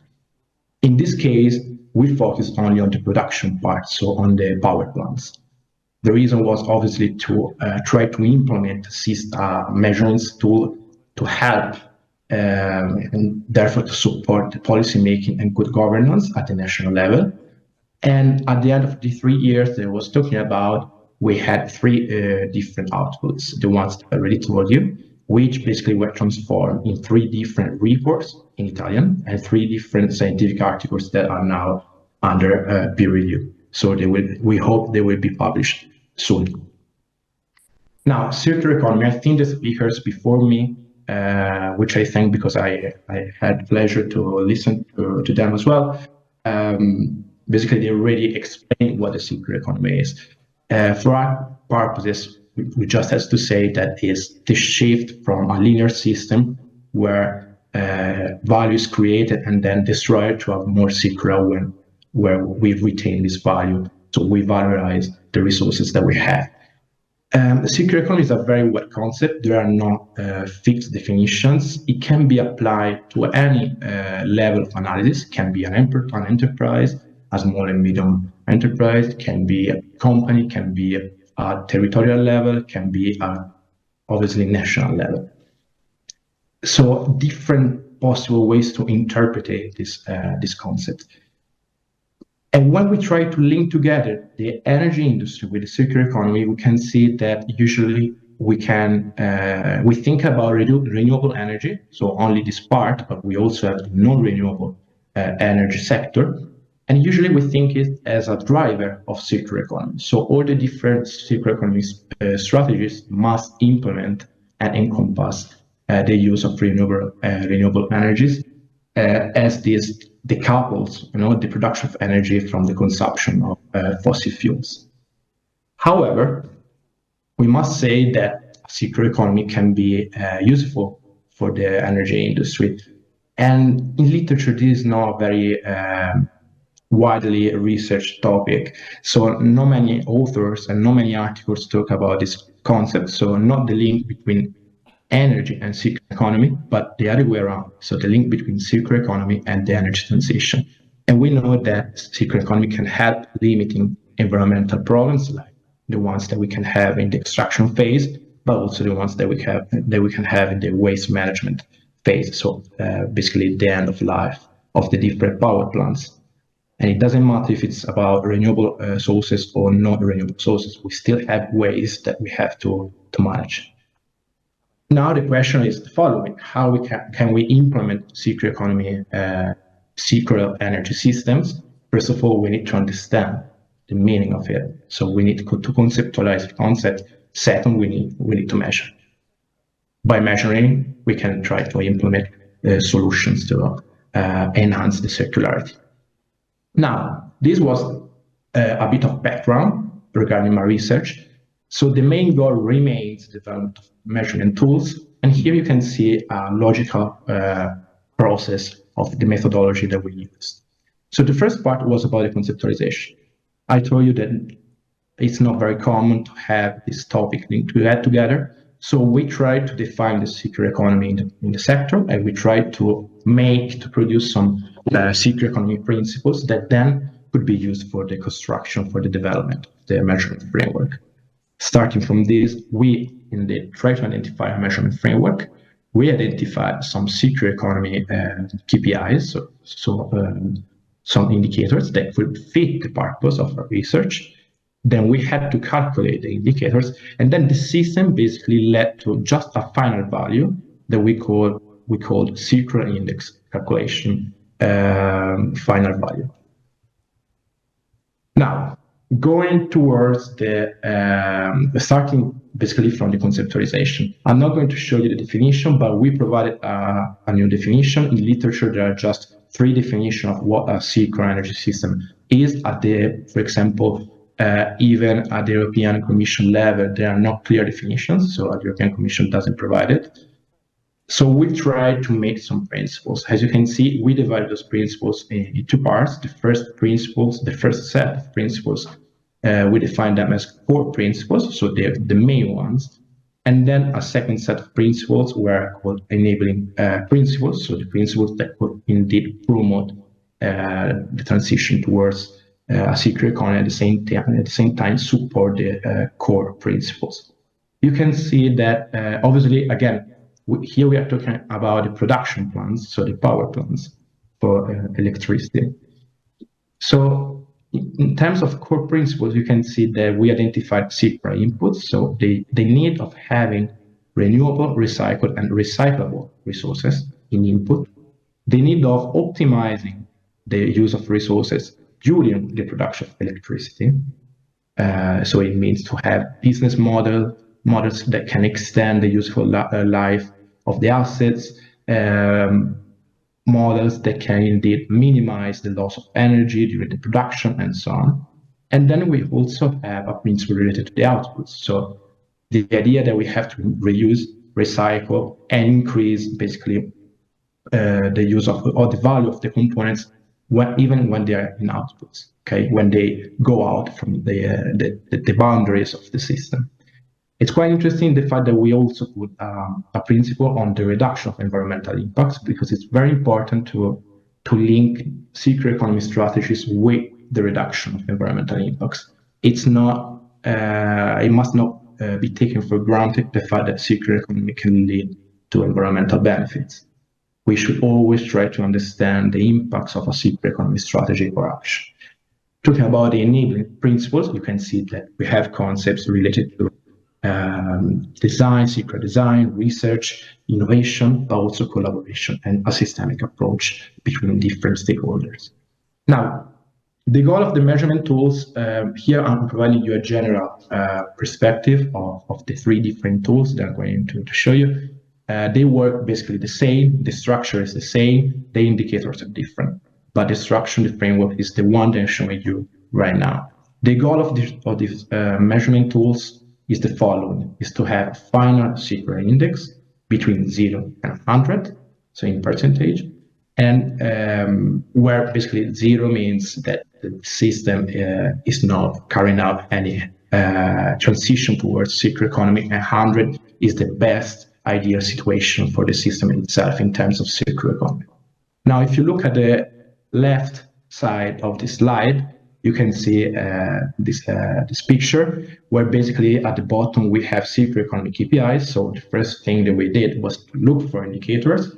Then these indicators, obviously what we did was carrying out literature reviews, carrying out interviews in order to understand the circular economy KPIs that could indeed fit our purposes. So it could be useful for the energy industry. At the same time, the circular economy KPIs were grouped in evaluation categories, and evaluation categories were grouped in evaluation areas. And when we looked for circular economy KPIs, we looked for the criteria used by the Bellagio chart, which is an European Commission document which says that circular economy KPIs should be relevant, accepted, credible, easy to monitor, and robust. But it also says that since circular economy is a very complicated topic, let's say that new indicators could be needed, and in that case, not basically all the different criteria that you can see listed here must be respected. So even though, for example, it's not an acceptable one, it's fine because the topic is very complicated. So that's the main takeaways from these documents. And if you move to the right side of the slide, you can see basically the 4 different circularity evaluation areas that we have in the different tools. You can also see the link between the circular economy principles that we have identified earlier and indeed the areas that you can see right now. So we have the first area of indicator, which is enabling factor. So basically those are indicators which relate to the policy dimension, but also to the innovation dimension. It depends on the specific case, but usually always on the policy dimension. And then we have core indicators within the area of configuration of the electricity power plants and operation phase, as well as end-of-life management. And obviously, these indicators are the technical ones, so they refer to resource efficiency, the waste flows management, and so on. And then the last area is indeed the one related to the environmental life cycle impacts. So the idea here was to measure the circularity of the reference system, but also to provide an idea of how basically the environmental impacts were changing year by year, because the measurement system measured the circularity of the system, the reference system, in one specific year, and then it can compare it to the results that the same system got the year before. So it can be also interpreted as a comparison assessment. Now, having said that, how does it work? It works in this way. The circular economy KPIs can be calculated. They have a result, and this result is converted in a circular economy range between 0 and 1, where 0 is non-circular and 1 is fully circular. Then we weighted all the different indicators, we weighted the evaluation categories, we weighted the evaluation areas, and this led through a mathematical approach to a final circularity index, which, as I was saying, is between, again, 0 and 1.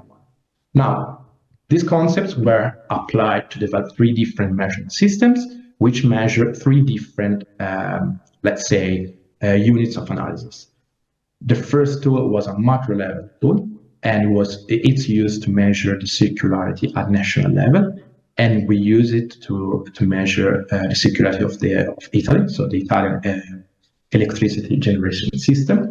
The second tool is a tool that we call at the sectorial level. It means that it can measure the circularity of a specific sector of the industry, because, for example, in the first tool, at the macro level, we have aggregated data at national level. So we have both renewable energies data, but also non-renewable energies data.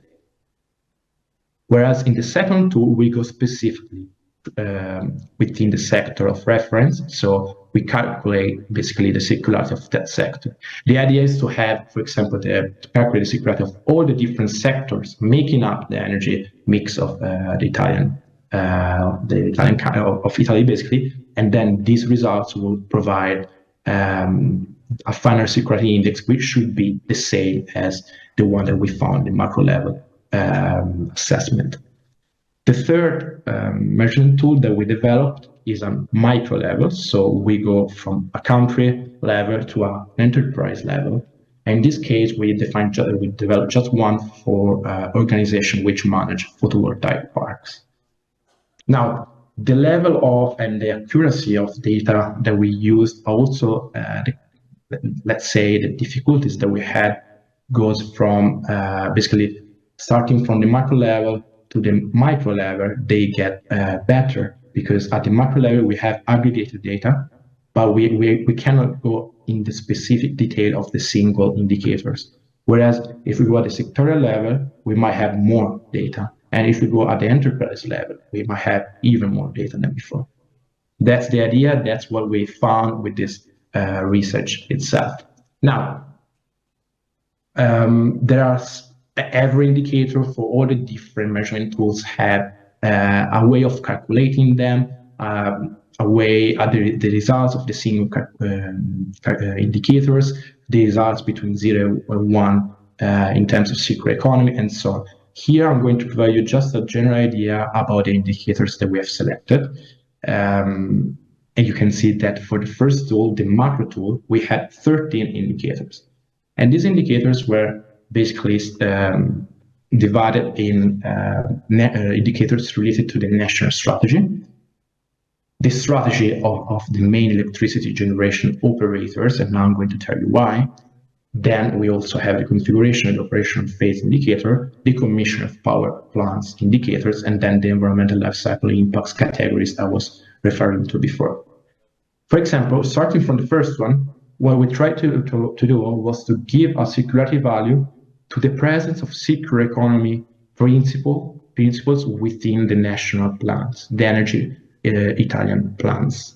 So we went through all the documentation that we had, and we tried to identify the presence of such principles, giving a final value for that. In terms of innovation, we basically use as a proxy the presence of circular economy patents. Even here, we try to develop a way to measure it. We put an indicator on the main electricity generation operators, because they are the ones, so the big companies are the ones having data. The Italian context is made of a lot of different enterprises, but like 70% of production of the electricity which is generated by basically 11 companies. And these 11 companies can provide data. So basically what we did was to try to understand the data that we had in these companies. We looked for different indicators related, for example, to the renewable capacity trend. We also checked the primary critical raw material usage in the power plants. The critical raw materials are materials that the European Commission defines as strategical for the European community, because we don't have abundance of them. So basically, this was very important in terms of circularity, also in terms of security at national level or European level. At the operational phase, you can see that, yes, we have power plants efficiency, obviously, but we also put water circularity and waste recycling rate. In terms of waste management, we checked essentially the decommissioning plans which had circular economy into account. So we calculated a number of power plants which were decommissioned, so that they were at the end of their useful life, and we checked the ones having circular economy principles in their decommissioning plans. And then you can see the other life cycle environmental indicators. At the end, what you can get from this assessment is a graphical representation in this way. So you have like a speed test where basically the final result is between 0 and 100, but you can also have a qualitative idea of the results. So that's just for research purposes, but we define basically a final result between 0 and 25 as a beginner system towards the transition and for the transition towards a circular economy, between 25% and 50% a started system, between 50 and 75 a concerned system, and finally over than 75% a fully circular system.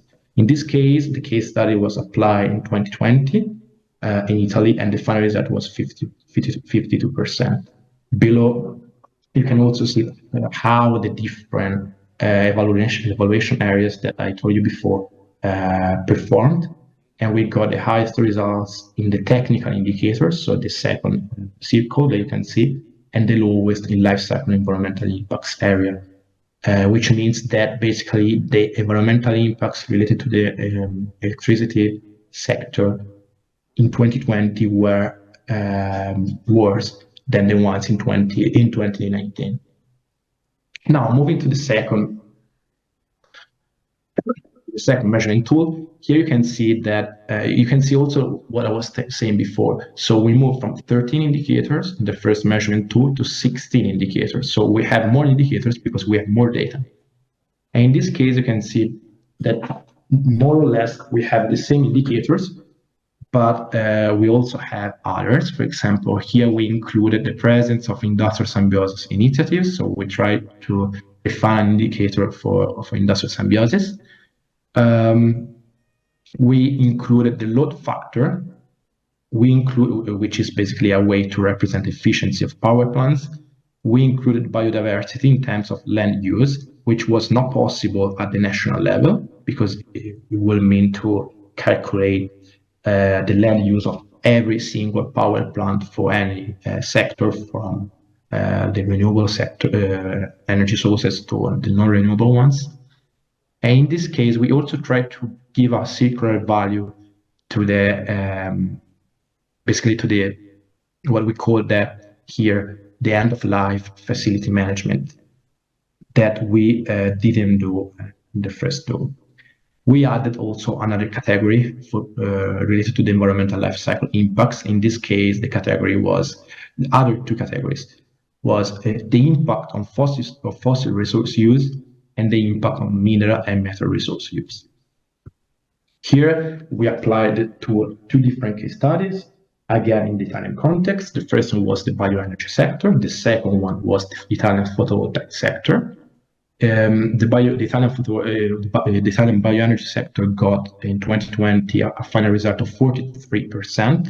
You can see that the area which performed the most was, in this case, environmental life cycle impacts, and the lowest was the end of life management. Whereas in the case of the solar photovoltaic sector, we got 48% as result, so it's higher than the bioenergy sector, even though it's not that much more. You can see that the area which performed the most is the end of life management, and the one which performed the lowest is basically the environmental life cycle effects. Now, having said that, we didn't really focus on this tool could indeed provide different improvement solutions. So it's not just a rating system, but it also provides the different areas where the Italian government, for example, could indeed implement the circular economy action in order to increase the circularity of the energy system of the reference or of the assessments.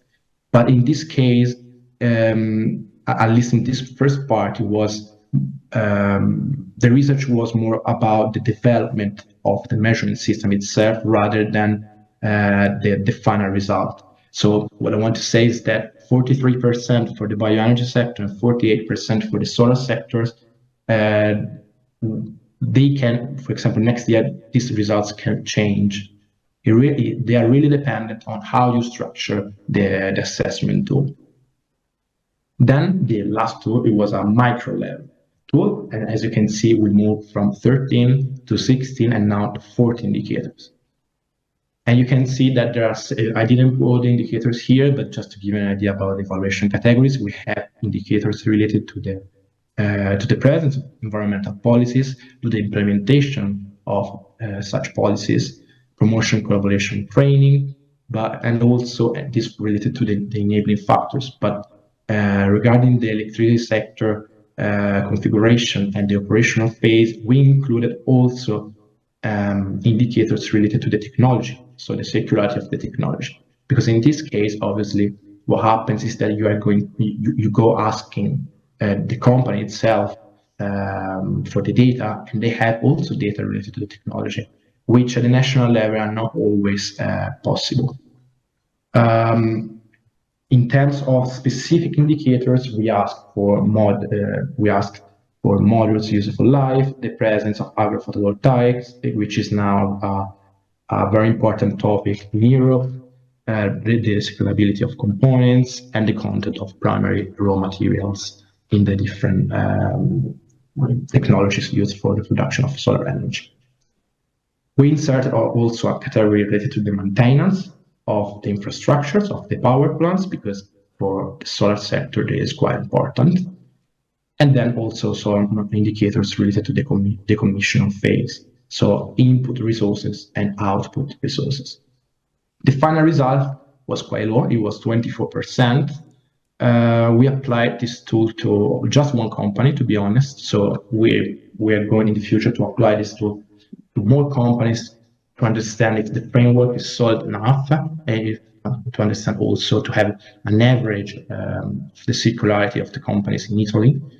The company was had a very small photovoltaic plants, 8 megawatts. It's not a big park, and we did that we calculated this result by extrapolating data from the literature and databases, but also through interviews, as I was saying before. Now, I show you three different tools, three different frameworks with different circularity indicators for the energy sector.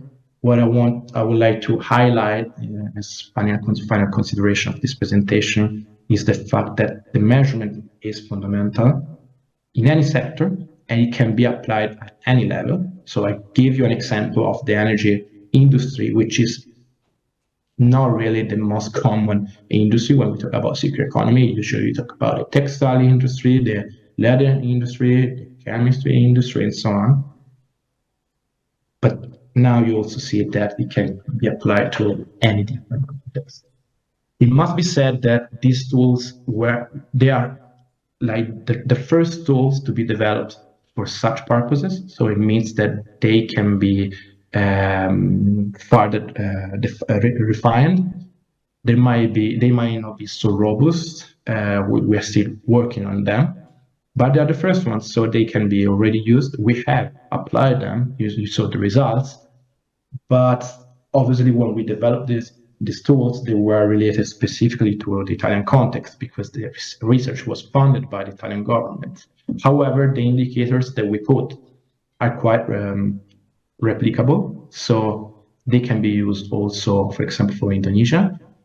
However, the whole framework can be customized, and it should be customized, at least from my perspective, depending on the different countries, because obviously if we apply this tool to the Italian context can have some characteristics, peculiarities that are different from other countries.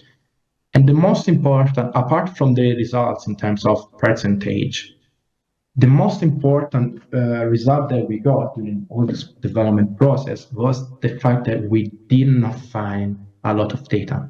So we struggled a lot to develop circular economy indicators because there are no data.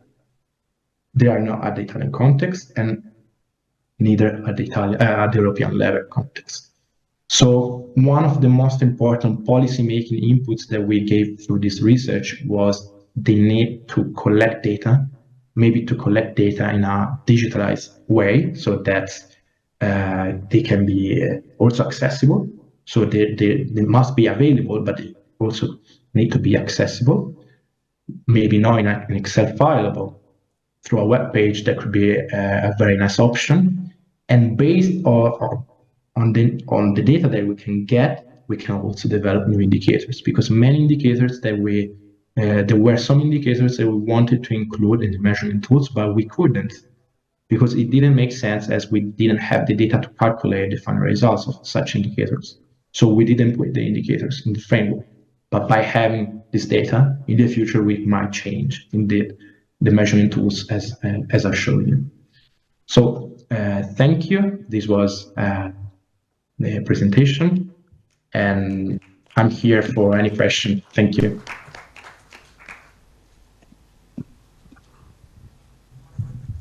Thank you, Alessio. My first comment will be wow. Wow, for some reason. I will say that your presentation and your research is very connected with the work that we are doing. This is the reason also because I invited you to provide this presentation. Naturally, I know very well your research, so when I have been asked to invite an Italian speaker, I thought immediately to you and to this research. So we have 6 minutes if we want to be very strictly on time for question and answer. So there are some questions from the audience.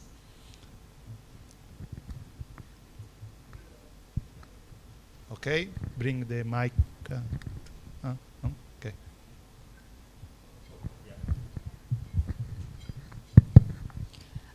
Hi, Alessio. I'm Rani from UNDP. Actually, I have 2 questions for you. The first one is, how do you see the circular economy or circular energy infrastructures able to maybe maximize the resource efficiency and minimize waste in the energy sectors? That was my first questions.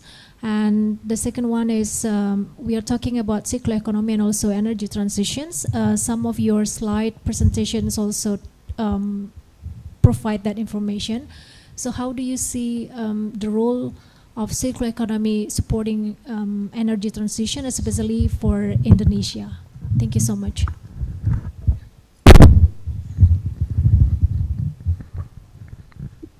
thank you for your question. Okay, I start from the first one, the one related to the infrastructures. Well, actually, we focus only on energy production, power plants. So when we talk about infrastructures, we should think about, for example, the grid. It's a very important topic when we think about also the energy transition with our focus on circular economy. We see that everybody's focusing on renewable energy, but we need grids in order to distribute the electricity that we produce. And it's there that we have the highest losses of energy. So obviously infrastructures should be in place, grid should be developed. And then I think circular business models can indeed be a valuable solution to what you were asking. In this sense, let's think about, for example, hybridization storage. So the fact that you have batteries that can indeed store the energy produced by renewable resources. And this is very important because we know that renewable resources, they lack consistency over time, whereas obviously fossil-based power plants, they can work and generate electricity for the whole day if we need that. So the answer would be, we need obviously infrastructure. I would focus more on the grid development, especially in non-Western countries. And then in terms of production of electricity, obviously we need innovation in order to increase the efficiency, for example, of photovoltaic plants, and in general of all the different renewable energy production power plants. However, I think it's important to try to start thinking about circular business models. Agrivoltaics is another example. So, for example, it's a very important topic here at the European level, but especially in Italy, I would say, because also from a law perspective, we have some law enforced. So it's the idea to have power plants, but at the same time to be able to grow plants in the same area where we have indeed the photovoltaic power plants. So basically, we have a kind of industrial symbiosis. It's not pure industrial symbiosis, but that's the concept. So we have we are valorizing the land. We are not removing the land for other purposes because we are still producing food, for example, and the panels can also provide shadow for what we are growing. So there can be benefits, and that's an idea of for circular business model that can be indeed useful in terms of infrastructure. Then related to the second question, I think that a circular economy for the energy transition in Indonesia should take, I think we should always think about inputs, optimization, and outputs, as I was showing you in the principles. That's the main idea. So inputs, we must use a systemic way of thinking. So when we have the construction of power plants, for example, we should start trying to diffuse circular economy in the different enterprises working on the value chain, as the colleague, the speaker before me was saying. So it's the same concept. We should try to diffuse, spread the circular economy concepts in all the different companies, even the small and medium enterprises. And starting from there, we must have a systemic approach. And that could be very important, especially for the input part to the production of renewable technologies. Then obviously we have also the waste management part, which is quite challenging. In Europe, we are not ready yet. There are no many recycling companies working on this because, for example, renewable energies are not many, for example, panels, if we talk about solar energy, have reached the end of life. They will in 5-10 years. So this means that in 5-10 years, there will be volume to work on the recycling or the reuse of such panels. But we are still behind in this process in Europe. And then the optimization part is related to the first answer that I gave you. In terms of Indonesia, I will focus also on the social part, which is a dimension that we wanted to insert in this measurement framework, but we couldn't because we didn't have a lot of data, but also we decided to focus only on the environmental dimension.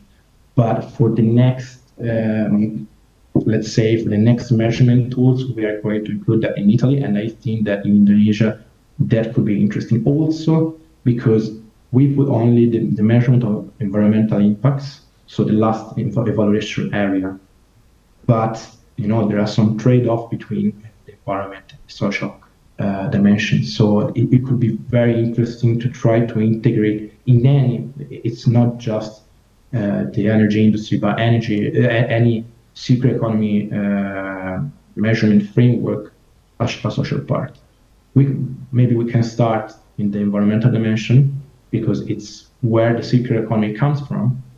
But now we see that there are many trade-offs with the social part, so we can move in the future also towards this dimension. Thank you, Alessio. We have time for one last question before to thank you again to Alessio. Are there questions? I have a last. No. You want? Okay. I have a last question, but I don't want to cut this opportunity to the audience. Okay, I do it. We saw that as we are doing now here in Indonesia, you have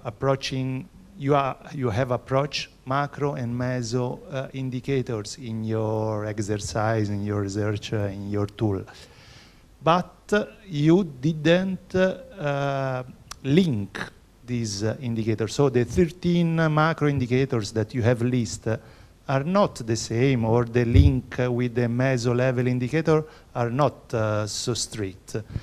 While here in Indonesia, we are discussing with the expert and with the team to the need to try to combine. So something that is measured at macro level, then we try also to measure at the meso level. We have 5 target sector in specific, is not energy naturally, other 5 sector. So this was an issue that you discuss, the fact that there should be some link between macro and meso level indicators, or since the beginning from a methodological perspective you start to draft macro and meso without thinking to this possible link? Thank you, Tiberio, for your question. What you're doing in Indonesia, that's the most ideal situation. So obviously the ideal situation will be linking all the different levels of analysis together, so the same indicator can provide data and information for other levels. We didn't do that because we didn't have data. That's the truth.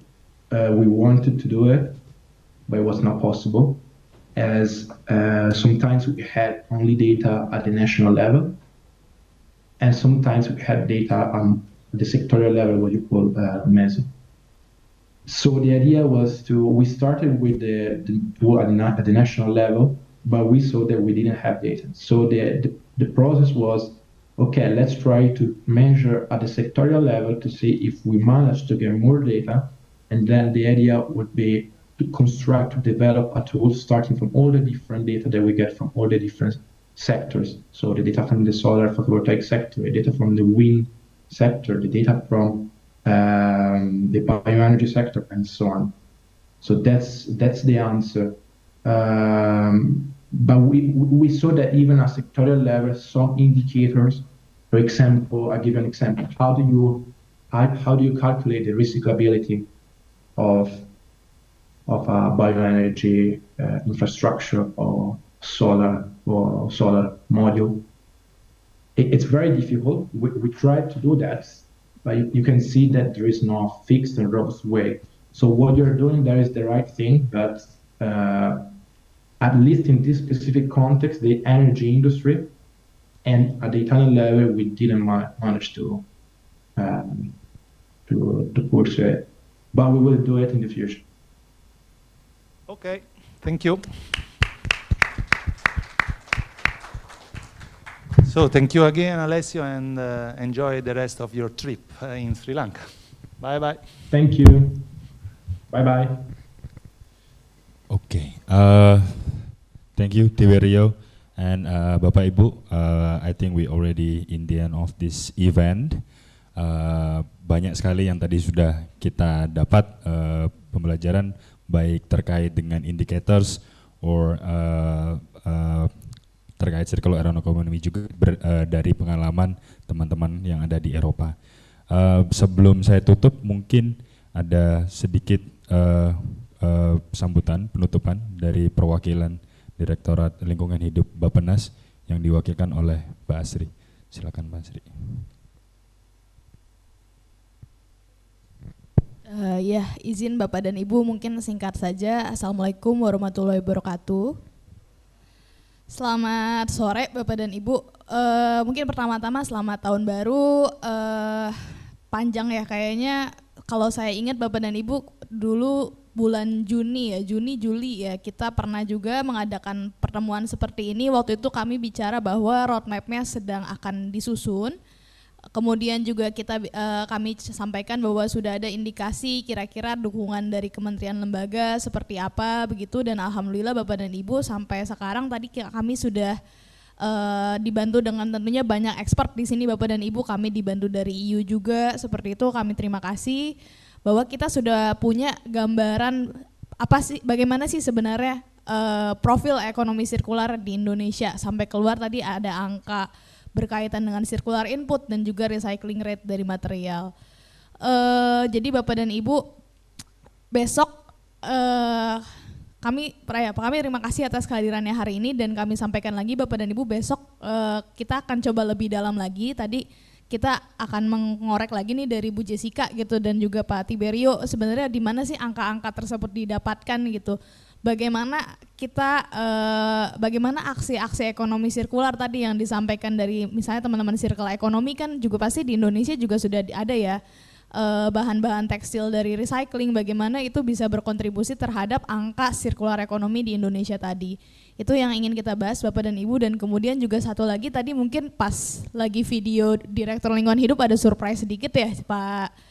Kami kedatangan direktur baru Bapak dan Ibu, dan besok beliau akan hadir di sini insya Allah. Jadi kita kita mulai tahun ini, awal tahun ini gitu dengan bicara lagi ekonomi sirkular. Mudah-mudahan kita nggak muter-muter tapi kita tetap sirkular, tapi kita tetap terus maju ke depan.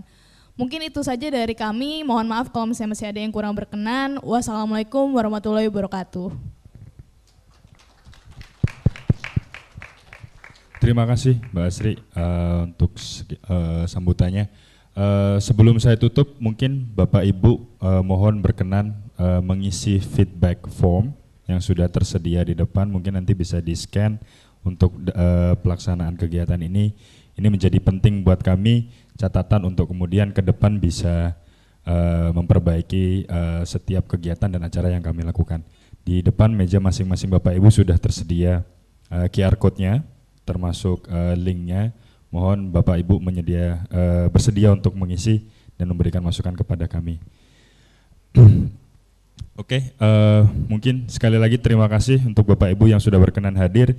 Saya ingatkan kembali, mohon kesediaannya untuk besok hadir lagi, dan seperti tadi yang disampaikan oleh Mbak Asri, kita bisa memperdalam lagi dan melihat bagaimana indikator yang sudah kami susun, dan kita bisa mendapatkan feedback yang lebih baik lagi dan konstruktif untuk kebaikan dan kepentingan pelaksanaan sirkular ekonomi di Indonesia. Terima kasih. Itu saja, saya tutup acara ini. Assalamualaikum warahmatullahi wabarakatuh.